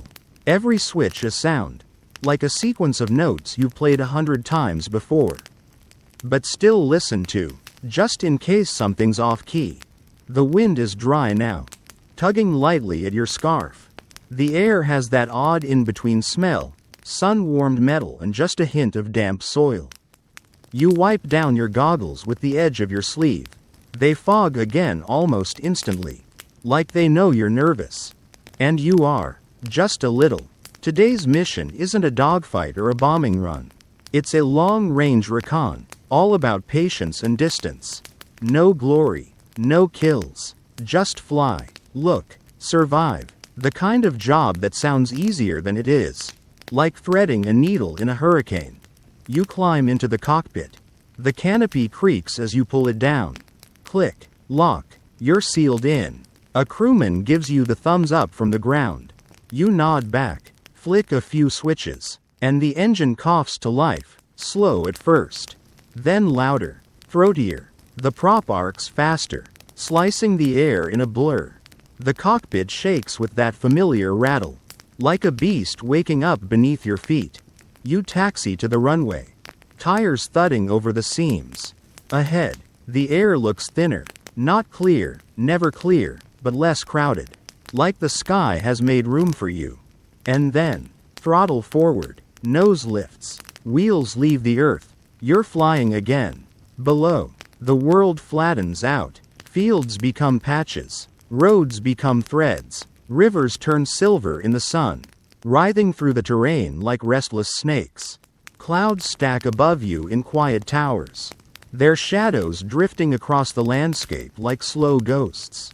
Your hands are steady on the stick. Your boots press lightly against the rudder pedals. Your body knows what to do. But your mind? It wanders. You start counting the cracks in your instrument panel. There are 6 now. One of them new. You trace it with your eyes. You wonder if that means anything. Historians still argue whether pilots developed a sixth sense about these things, whether they could feel when something was off. Or if it was just paranoia disguised as intuition. You're not sure, but you do know one thing. Today feels fragile. You reach the waypoint, flip the camera switch, the belly hatch opens, and the reel begins to spin. The film whirs quietly, a mechanical whisper beneath the engine's growl. You adjust your heading, maintain altitude, eyes scanning the horizon, and then you see it, barely a smudge at first. Then sharper, smoke, in the distance, curling up from what might be a railway yard, or maybe a munitions depot. You don't know. You don't need to know. You just mark it, snap the photos, keep flying. But the sky ahead looks twitchy. Clouds thickening, sun narrowing. Your right engine flutters once, not a stall. Just a hiccup, like a skipped heartbeat. You pat the panel, whisper something like a prayer. And then, out of nowhere, the radio crackles. You jump, heart leaping into your throat. Red Eye 1. Confirm visual on Grid 7 Echo. The voice is scratchy, high-pitched, not your bass. You press the mic. Grid 7 Echo confirmed. Smoke column visible. Copy? No response. Static. Just that fizzing, fraying hiss of a line left open. You wait. Still nothing. You switch channels. Try again. Still silence. You sigh. Glance at your gauges. All green. For now. But your gut's tightening. That little twist behind the ribs. The one you get just before bad weather. Or worse. You continue the run. The camera keeps rolling. But your eyes keep jumping. From horizon to gauges to clouds to horizon again. And then, far off, a flicker. Could be a bird. Could be light on glass. Could be something much, much worse. You squint. Lean forward. Your breath fogs the glass again. Nothing. Still. Your hands tighten around the stick. Your spine goes rigid. Your left knee starts to throb again. The one you banged during that emergency landing 2 months back. It aches now like a barometer. Below you, the ground shifts. A bend in the river. A clump of trees. A farmhouse with a collapsed roof. All passing silently beneath you. Unaware, you catch sight of your reflection in the canopy glass. Just a faint, ghostly smear. Your eyes look older than they should. Your jaw is clenched. You try to relax it. But the tension won't leave. And just as you begin your return arc, the clouds move in. Fast. Like a curtain pulled. Visibility drops. Sun disappears. You're flying through milk now. Thick and white and disorienting. Your hands sweat. You wipe them on your trousers. The camera finishes its reel and clicks off with a soft finality, like a clock hitting 0. Time to head home. But the horizon's gone. Your compass wavers. Your altimeter jitters. You try to keep level. But the sensation is slipping. Like the sky's turning upside down. Spatial disorientation. Pilots call it the leans. The dangerous illusion that you're flying straight when you're not. Your body lies. The instruments tell the truth. You clamp your jaw. Focus on the gauges. Trust the numbers. The rain starts again. Not heavy. Just needles. Tapping. You fly blind. Your pulse hammers in your ears. You count your breaths. You start to hum, quietly. Off key. A song you can't quite place. And then, finally, a break in the clouds. A sliver of light. A sliver of earth. You angle toward it. Breath held. The haze thins. The world sharpens. There's the road. The river. The base. You exhale. Shoulders drop. Your whole body unclenches. Landing gear down. Flaps. Throttle. Touchdown. The wheels kiss the runway. Bounce once. Then settle. The engine winds down like a sigh. You roll to a stop. Back. Home. Whole. For now. You pull off your gloves. Your fingers are trembling. Not fear. Not quite. More like the memory of fear. Echoing through your skin. You sit for a moment longer. And then, as you open the canopy, you smell it again. Rain on hot metal. And just as your boots hit the ground, you realize you've stopped humming. The debriefing room is quiet. But not in a peaceful way. More like the silence after a long argument, when the tension still lingers. Thick and invisible, the lights hum faintly overhead. The projector buzzes. Someone's coughing into a handkerchief that's seen better decades. You're seated with the others. Flight jackets draped over the backs of chairs. Goggles hanging loose. Everyone's face looks older, even the younger ones. Especially the younger ones. Your photos are being reviewed. Grainy black and white images projected onto the canvas screen. Each one flickering into existence like a ghostly slideshow. Smoke. Tracks. Warehouses. Trees. It's hard to tell what's important. What might change the course of a day. Or a death. But the man at the front knows. Pointer in hand. Tracing shapes and shadows. Nodding occasionally. Grunting with satisfaction or worry. Could be supply lines. Looks like heavy flak placement here. We'll need another run next week. Your boots are still damp. They squeak when you shift. You try not to move. The room smells like damp wool and machine oil. With a faint undertone of burned coffee, that burnt, bitter tang that clings to the inside of your nose. Someone nudges your shoulder and passes a tin cup. You sip without looking. Lukewarm. Probably been reheated 3 times. Tastes like rust and memory. One of the other pilots, the one with the limp and the crooked smile, mutters under his breath. We take pictures so someone else can take the credit. It's not bitter, just fact. And yet, when he sees a blurry image of a rail yard with neatly stacked crates, his eyes tighten. That's new, he says quietly. That wasn't there last week. So maybe it does matter. Historians still debate whether reconnaissance flights like yours tipped key battles or just added noise to the chaos. You don't pretend to know. But what you do know is this.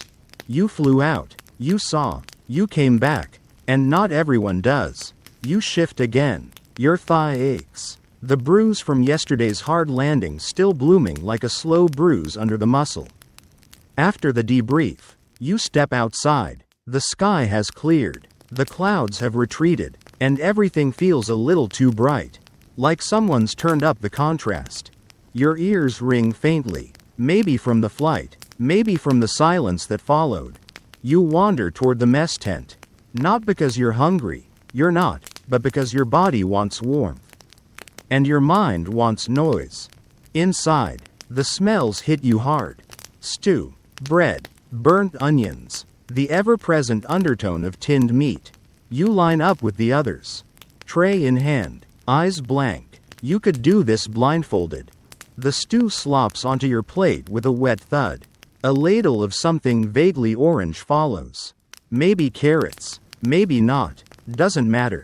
You sit near the back. The bench is uneven. The table's been carved with names and dates.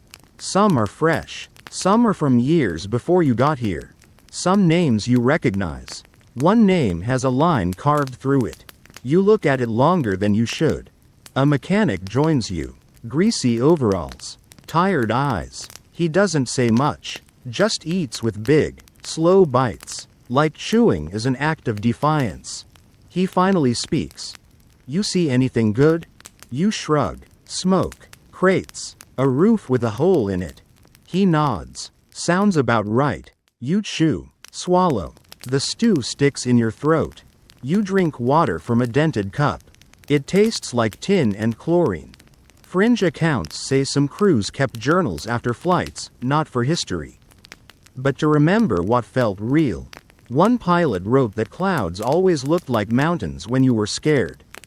Another said the sky never had color on recon runs. Only grayscale. You think about starting a journal. But you don't. You finish eating. Tray clean. You wipe your mouth with your sleeve and step outside again. The sun's lower now. Long shadows stretch across the field.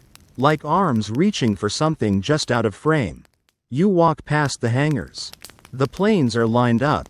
Sleeping. You glance at yours. She looks tired too. Streaks of oil near the tail. A faint dent along the fuselage from that rough landing last week. You run a hand along her side. The metal is warm from the sun. You whisper, "Good job," under your breath. Not for her. For you. You keep walking. Past the barracks. Past the radio shack. Toward the edge of the base. Where the fences thin and the trees start again. There's a small bench there. Crooked. Half swallowed by weeds. You sit. The wood creaks. Your back complains. Your knees crackle. You exhale. The breeze moves through the trees like someone flipping through pages slowly. A bird calls once. Sharp and insistent. Then silence again. You lean back. Look at the sky. Pale blue. Harmless. For now. And just as your eyelids begin to droop, you hear the distant whine of an engine. One of the late birds. Returning home. You watch it circle. Descend. Disappear behind the hangars. And you whisper to yourself. One more made it. And tomorrow? Maybe you will too. Sleep doesn't come easy. Not here. Not after a flight. Not with your nerves still humming like guitar strings left too close to a speaker. You lie in your cot. Boots still on. Staring at the ceiling. The boards overhead creak with every breeze. Every shifting body in the bunks around you. Someone is snoring, a soft, irregular rhythm, like a motor that can't quite idle. Another man coughs in his sleep. Someone else mutters. You can't make out the words. But the tone says enough. Regret. Confusion. Maybe a little fear baked in. Like bread that never quite rose. Your own breath feels louder than it should. Echoing in your head. The blanket is scratchy. One of those wool numbers that traps more dust than warmth. You kick it off. Then pull it back. Then toss. Insomnia, it seems, is the real enemy here. Eventually, you sit up. Swing your legs down. Your toes touch the cold wood floor. It creaks under your weight. You move carefully, dodging boots and duffels in the dark, until you find the door. It opens with a slow groan. Outside, the world is quiet in a way that almost hurts. Too still, too calm. Even the wind seems to be holding its breath. You walk toward the flight line again. Because where else would you go? The planes glisten in the moonlight, black outlines against silver fog. They look like beasts in slumber. Tails raised, noses down, wings outstretched like they might flap at any moment. You climb into your bird, not to fly, just to sit, just to breathe in the smell of oil, leather, and whatever else it is that clings to the bones of these machines. You settle into the seat, close your eyes, and for a few precious seconds, you pretend the war isn't happening, that this is just a late-night drive in the sky, that no one's shooting, that no one's dying, that this is freedom, not duty. And then you hear it. A low whistle. You open your eyes. Listen harder. It's not a bomb. Not even a plane. It's the kettle in the mess tent. Someone else is awake. You climb down. Walk over. The door is cracked, spilling yellow light onto the dirt. Inside, it's one of the mechanics, the same one from earlier. The one with grease under every fingernail and a voice like gravel soaked in rain. He's pouring tea. Not great tea, but hot. He nods without looking up. Couldn't sleep either? You shake your head. Sit. The steam fogs your face. You cup the tin mug like it's a tiny furnace. He says, some nights, it's like the war's louder when nothing's happening. You nod again. He's right. Historians still argue whether post-mission insomnia was more about the adrenaline crash or the creeping thoughts that follow, the what-ifs. The near misses. The slow, nagging math of survival odds. You sip. The tea is too hot. Burns your tongue. But it's real. He asks, you ever dream of flying? Even when you're awake? You blink. That's a strange one. But yeah, sometimes. It's like I'm up there. He says, but the plane isn't a plane. It's me. Like I've got wings made of rivets and canvas. Like I don't need fuel. Just need direction. You look at him. He's staring into the steam. You don't know what to say to that. So you just say, yeah, I get it. Because somehow, you do. You both sit there for a while longer. The silence filled only by the occasional clink of metal, spoon on tin, cup on table. And when the tea is gone, you nod to each other and part without a word. Back to bed. But this time, sleep comes faster, not deep, not peaceful, but enough to blur the edges of your thoughts. And when the knock comes at dawn, sharp, military, you're already half awake. Another run. You suit up with slow, practiced motions, the same tunic, the same boots, the same gloves that never quite dry all the way. Your body aches in familiar places. Knees, shoulders, the base of your spine. You pop something in your neck. It cracks like dry firewood. The briefing is fast. Fly here. Photograph that. Watch for ground fire. Avoid radar if possible. The same dance. New song. You board your plane. The mechanics give you that nod again. The good luck that no one says out loud. The engine starts. You roll down the runway. Lift off. And just like that, back in the sky. This time, the air feels thinner, like there's less of it to breathe. You adjust your mask. Your lungs strain a little. Could be nerves. Could be altitude. You settle into the rhythm. Clouds like cotton pulled too far apart. The sun glinting off your wings in brief flashes. Like Morse code from the heavens. You glance down. Roads twisting through woods. A river coiling like a silver rope. Somewhere, people are farming, eating, waking up without any idea you're above them. Somewhere, there's peace. You lean forward, peer into the camera viewer. Adjust the focus. The next photo clicks into existence. Another piece of the war. Another dot on someone's map. You rub your shoulder. It's stiff again. You promise yourself to stretch later. And just as you level off for the final pass, you spot a strange shape in the fields below. Long, thin, camouflaged. Could be nothing. Could be everything. You bank slightly, just enough to get a cleaner angle. The shape below is too rigid to be natural, not a row of trees. Not a hedge line. It's deliberate, geometric. You tilt your head, narrow your eyes. There's a kind of grim elegance to it, like a dagger hidden in tall grass. Your finger hovers near the shutter. You take the shot. Click. Whir. The camera reels the film. Indifferent to your nerves. The thing looks like a train. But there's no smoke, no movement. Just a long serpent of steel and secrecy tucked into the folds of farmland. It might be a decoy. It might be a weapon. It might be where someone else is right now, looking up at you through binoculars. Thinking you're the threat, you level out again, adjust course. The sun has risen higher, painting the clouds in pale yellows and soft oranges. It's the kind of sky poets would wax lyrical about, if not for the fact that you're several thousand feet above occupied territory. Wondering if someone just spotted you. The air feels colder now, tighter around your chest. You shift slightly in your seat. Your thighs are sore, always are, after a few hours up here. Like your body's reminding you that it wasn't built for this. No matter how many missions you've flown. Down below, roads begin to converge. A small town peeks through the mist. It looks sleepy, harmless. Maybe it is. Maybe it was. You glance again through the camera scope. Ruined walls. A crumpled bridge. So much for harmless. Fringe reports mention places like this. Villages wiped off maps because someone suspected an ammo stash in the cellar of a baker's house. Historians still argue whether the targeting was surgical or just convenient guesswork. You snap another shot. There's something surreal about capturing destruction from above. It's like photographing a wound you didn't cause, but might be blamed for anyway.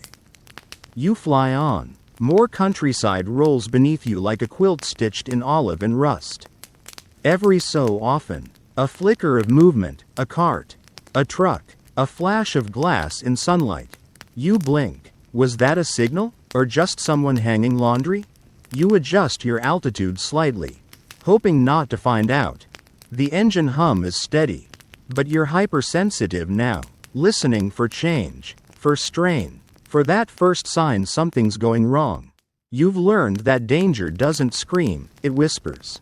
A soft knock, a subtle rattle, a tremor in your gut.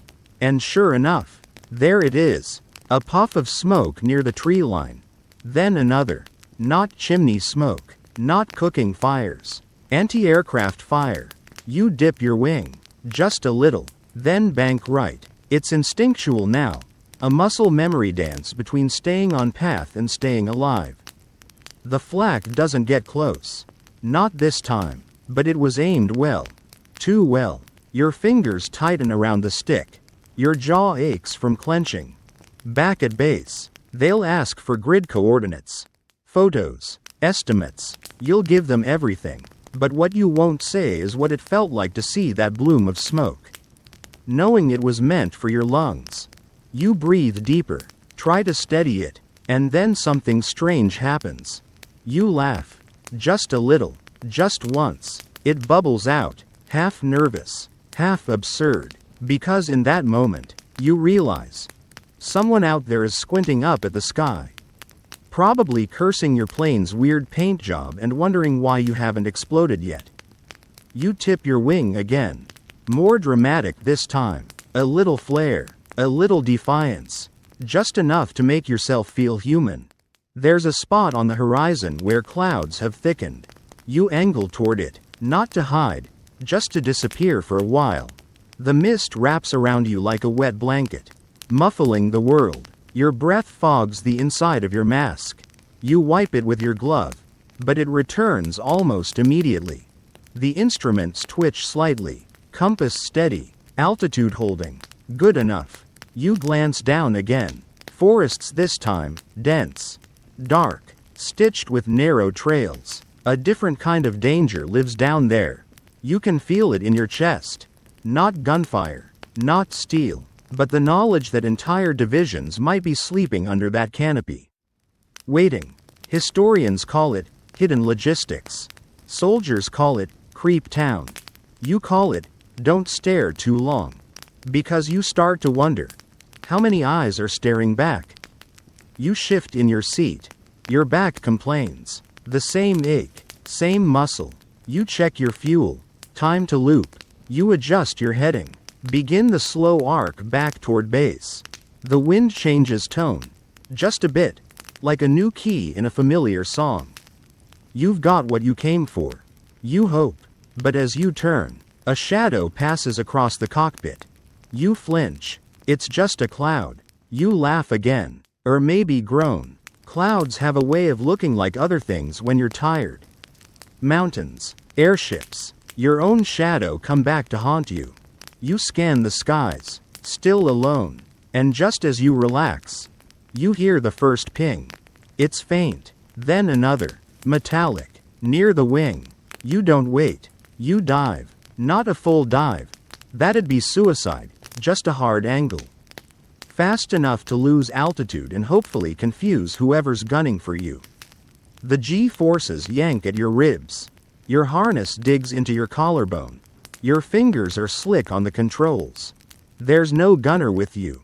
No escort. Just you, your camera, and a prayer. And somehow, it works. The sky empties. The pings stop. You level off. Your chest rises and falls like a bellows. You mutter, "Still here. Still here. Still here." But every nerve is buzzing like a downed power line. Your hands are steady, but only because they have to be. Your heart? It's pounding like someone's kicking the inside of your ribs. If it had a voice, it'd be saying, "Don't do that again." You ease the throttle back a touch. Not too much, just enough to stop sounding like a thunderstorm with wings. Below, the forest thins. There's a river, wide and slow, gleaming like oil spilled across a floor. You follow it. It feels safer. Somehow, like the river knows the way home. The air smells different here, not literally. But you imagine it does. Less gunpowder, more pine. You breathe deep through the mask anyway. And your lungs seem to unclench. Your knees throb again. The cramped hours. The cold metal. The way your boots press into the rudder pedals. It all adds up. You shift your weight. Pop your ankles. The kind of aches that don't make it into war movies. Down to your right, you spot an airstrip. Not yours. Enemy. Maybe. Or recently bombed. It's hard to tell. The hangars are half collapsed. Like rotting teeth. A few husks of planes sit at odd angles. Stripped for parts or shattered by fire. A ghost town for metal birds. You click a photo. Then another. No one shoots. Which is worse in some ways. Because now your mind spirals. What if it's abandoned because they're waiting to rebuild it? What if it's a trap, staged for photos? Knowing someone like you would come sniffing? Historians still argue whether some of these ghost fields were baited on purpose. The debate feels pointless when you're the one peering down the lens. Wondering if the next photo gets you killed. You shift again. Your back aches like a bad secret. The sun's behind you now. You feel its warmth through the glass. It paints the dashboard gold. Soft and quiet, like a dog curling at your feet. You let yourself enjoy that. Just for a few seconds. Then your radio crackles. It's not for you. Just ambient noise. Maybe from another squadron or ground control too far away to be clear. You catch fragments. Level 4, minor damage, return? And then static again. You tap the console. Like that'll help. But the silence after is louder than the static. You realize you haven't spoken in hours. Not even a mutter. Your voice is rusting in your throat. You clear it. Say something dumb just to hear it. Still here. Idiot. Your own voice sounds like someone else's. Like a tired stranger using your body. It's the loneliness. Maybe. No wingman. No gunner. No voice in your ear reminding you you're not alone. Just the engine. The wind. And your bones. A few clouds roll in from the west. You slide into their cover like slipping beneath a blanket. If blankets were freezing and smelled like frozen oil. The cloud's interior is pure fog. White in all directions. You watch the gauges. Trusting them more than your eyes. It's peaceful here. In a weird sensory deprivation way. You could almost nap. Almost. But your legs are starting to go numb. You reach down. Slap your thighs a bit. Get the blood moving. Wiggle your toes. The boots are too tight. They always are. Feet swell up here. No one tells you that. Below, when the mist clears, there's farmland again. Long rectangles in browns and greens, stitched with fences and lines of trees. Somewhere, a man is probably plowing a field, or pretending to, hoping the plane overhead ignores him. You feel guilty, not because of anything you've done, just because of the imbalance. You're up here with machines and armor. He's down there with dirt and silence. And then something flutters at the edge of your vision. Paper? No. A bird. A hawk. Maybe. Or an eagle. It dives near your wing. Then banks away. For a second, it flies alongside you, a perfect mirror. Flesh and feather next to metal and fire. You nod to it. It doesn't nod back. Eventually it veers off, disappears into cloud, and you're alone again. There's a bump, slight, but real. Turbulence? Maybe. You glance at the panel. Then you hear it. A new sound. A soft whirring. Not engine. Not wind. Camera jam. It's subtle, but unmistakable. The roll didn't complete. The motor is stuck. You swear under your breath. PG-13 style. Your gloves make it hard to work the switches. You fumble. Toggle the feed. Nothing. The jam persists. Historically, this is one of the worst case scenarios, flying deep, unarmed, only to lose your reason for being here. Scholars debate whether more pilots turned back or pressed forward under these conditions.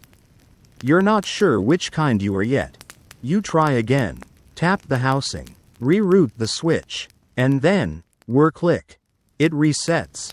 You exhale. And for the first time in maybe an hour, you smile. Not big, not triumphant. Just relieved. You're not flying for nothing. A new target emerges. A road cutting through dense forest. Convoy. Maybe. Hard to see. Could be friendlies. Could be retreating forces. Could be ghosts. You snap a picture anyway. History can argue later. The airframe groans slightly. It always does after a few hours. Like it's asking you to be done already. Soon. You whisper. Almost there. You plot your return vector. Sky's clearer now.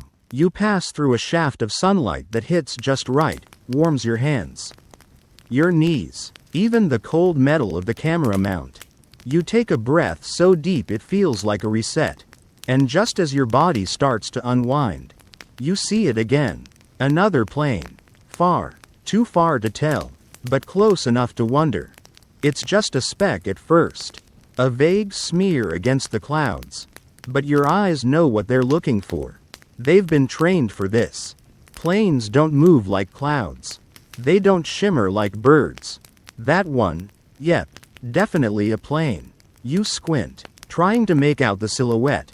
Single engine? Twin tail? It's banking gently now, and you catch a sliver of reflected sun off its canopy. Friend or foe? You don't know. Your gut doesn't either. Your fingers hover near the throttle. No sudden moves yet. If it's a friendly, you'll look paranoid. If it's not, well, your camera isn't going to be much help. You wait, eyes locked, the way two cats size each other up across a dark alley. And slowly, mercifully, the other aircraft veers away. Just a gentle arc, like it's more interested in clouds than combat. You watch it for a long time. The way you might watch someone walking behind you at night. Casual on the outside. Fully primed inside. Only when it's a speck again do you exhale. You let your shoulders sag. The straps dig deeper into your collarbone. Your tailbone feels like it's fusing with the seat. You shift and stretch one leg. Then the other. You're going to be sore tomorrow. You've stopped noticing the constant engine vibration. But your jaw still buzzes from it. It's a strange intimacy. This mechanical heartbeat. The hum has become a part of you. Like tinnitus, you don't mind. Down below, the scenery changes again. Low hills, patches of orchard, a snaking road with little black dots you think might be troops or maybe civilians hauling carts. Hard to tell at this altitude. You resist the urge to wave. Instead, you photograph them. 2 frames. One wide, one tight. Historians will thank you. Or maybe they'll accuse you of spying on innocents. Either way, your job is done silently. with no room for opinion. There's a memory that surfaces now, brief, sharp, like a pebble in your boot. Your first mission.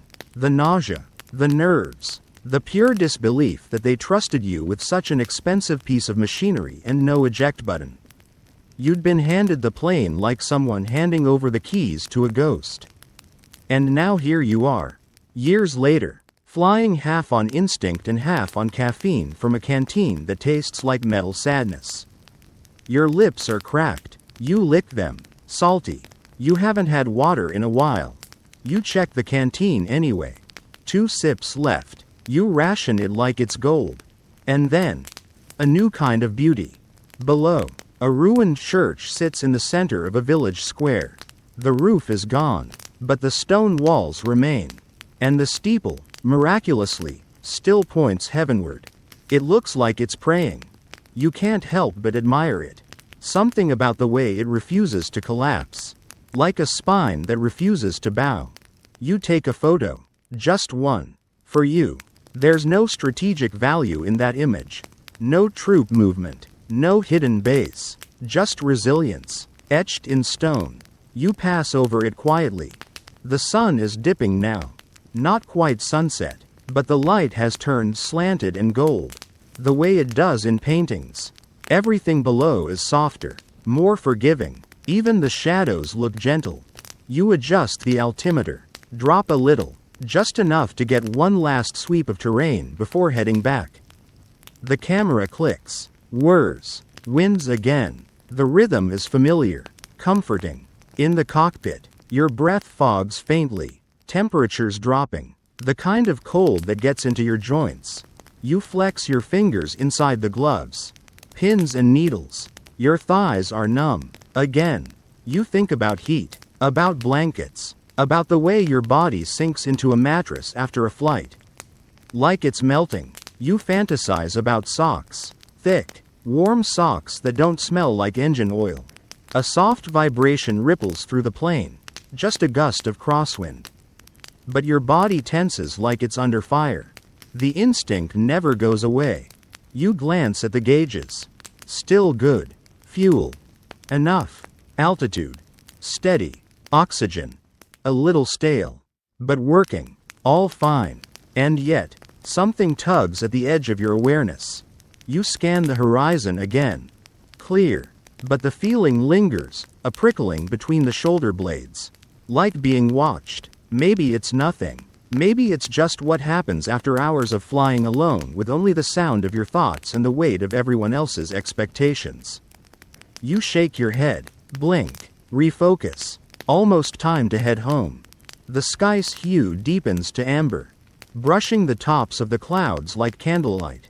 You fly into that light, bathed in its warmth, momentarily tricked into thinking the world is calm. You pass over a long abandoned railway. Tracks twisted, cars rusted and split. Nature has begun reclaiming it. Vines sneaking over couplings. Trees cracking concrete. There's a quiet revenge in that. You smile. Then the radio crackles again. Return vector 247, repeat. 247. This time, it is for you. Home. You double-check your course. Adjust heading. The nose of the plane swings ever so slightly. And you feel that shift deep in your spine. Like a dog turning toward home. And that's when you notice. You're humming. You didn't mean to. Just a tune. Low. Aimless. Something from childhood. Maybe a lullaby. Maybe a war song disguised as a lullaby. Hard to tell.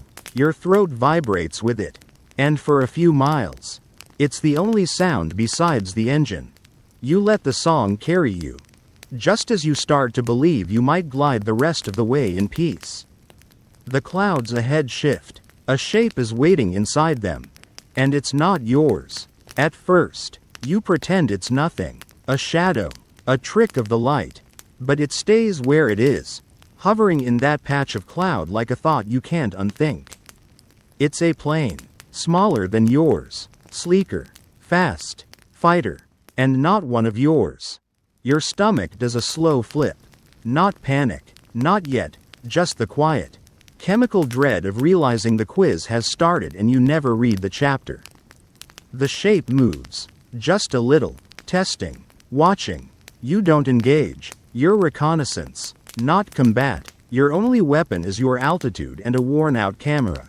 You're about as threatening as a flying soup can. Still, your hands tighten on the yoke. There's a protocol here. A dance. You stay steady. You don't run. That signals fear. Predators like fear. You just exist. Legally neutral. A diplomatic shrug with wings. The fighter drifts closer. Your eyes dart to the fuel gauge. The altimeter. The distance to base. Your mind does quick math. How long it would take to drop altitude. Twist around. Vanish into a cloud bank. You calculate survival like you're folding origami out of equations. Historians still argue whether encounters like this followed rules or were pure instinct. Pilots left no reliable playbook. Just scattered stories. Some ended with nods. Others ended with metal raining from the sky. This one? Too early to tell. The fighter sidles up beside you now. Not close enough to wave. Just close enough to study you. You can see the pilot's outline, helmet, goggles, no face. He's got guns. You've got a camera. Your knees ache like they're aging a year per second. And yet, you hold position. Steady hands. Heart in a tumble dryer. The fighter dips a wing.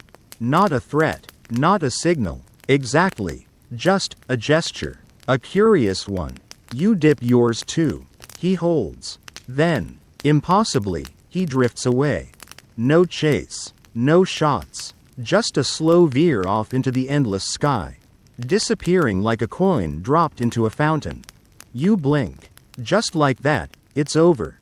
For now. Your breath finally returns. It feels like inhaling glass. Your whole torso loosens. And you sag in the seat like a puppet whose strings were cut. You don't know why he left. Maybe he was out of fuel. Maybe he pitied you. Maybe he's writing the same story. Right now, on the other side of the sky. The clouds are pink now. Evening creeps up the edges of everything. The golden hour fades to copper. And then to something cooler. More subdued. You turn toward base. The miles stretch out in front of you like a long yawn. Familiar ridgelines. Familiar fields. The comforting boredom of territory you've mapped too many times to count. You roll your neck. Something cracks. You reach down. Shift your legs again. Toes numb. Ankles stiff. One day, you'll take a bath and not smell engine grease in your pores. A glint catches your eye. Sunlight on water. A lake. Not far off. You circle it briefly. Not for strategy. Just for beauty. It ripples like silk drawn tight. No movement. No boats. Just stillness. You imagine what it would feel like to swim there. To float on your back. Let the sky press gently on your eyes. But you're not in the water. You're here. Still flying. Almost there. The base finally appears. Like a childhood home. Awkward and gray and comforting. Hangars. Barracks. A single windsock flapping like it's exhausted. Runway cracked at the edges. Planes tucked in like tired birds. You radio in. Voice hoarse. They respond. You descend. Each foot you drop feels heavier. Like gravity's been waiting for you to stop pretending you're a bird. You feel the wheels kiss the ground, a soft jolt. Followed by the rough hum of tarmac under rubber. The brakes whine. The plane groans. You taxi slowly. Other pilots wave. A mechanic points you in. You kill the engine. Silence hits you like a blanket dropped over your whole body. For the first time in hours. The vibrations stop. Your ears ring in the absence. You pop the canopy. Cold air rushes in. Earthy. Metallic. Sweet. It smells like oil and moss and soil and sweat. You sit for a moment longer. Then you climb out. Your knees almost betray you. You stagger a little. A few chuckles from the crew.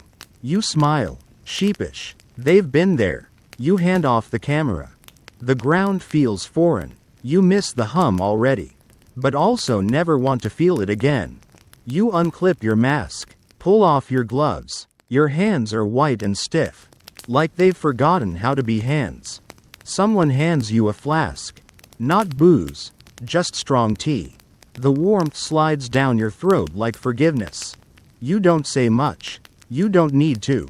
The photos will speak. You'll debrief later. They'll ask about the airfields, the convoys, the near miss with the fighter. You'll tell the parts that matter. Skip the parts that ache. But for now, you walk back toward the barracks, back toward warmth. The sky behind you bruises deeper. Stars start poking through like hesitant spectators. And your shadow stretches ahead of you, long and thin and quiet.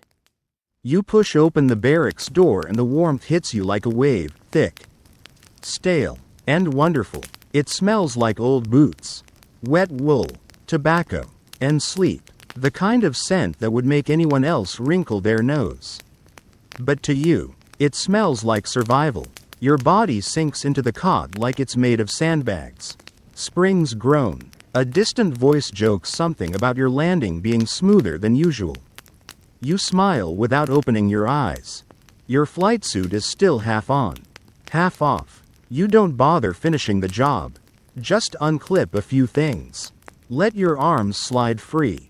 The sleeves dangle behind you like limp wings. Your muscles ache in ways you can't name. It's not pain. Exactly. More like a deep, old tiredness that stretches into your bones like tree roots. You lie back, hands behind your head, and for a moment, the silence is total. But only for a moment. Your ears are still ringing from the engine. A phantom hum follows you even now, subtle, but constant, like a ghost clinging to your eardrums. It's not unpleasant, almost familiar, like a lullaby you forgot you knew. Your eyes drift to the ceiling.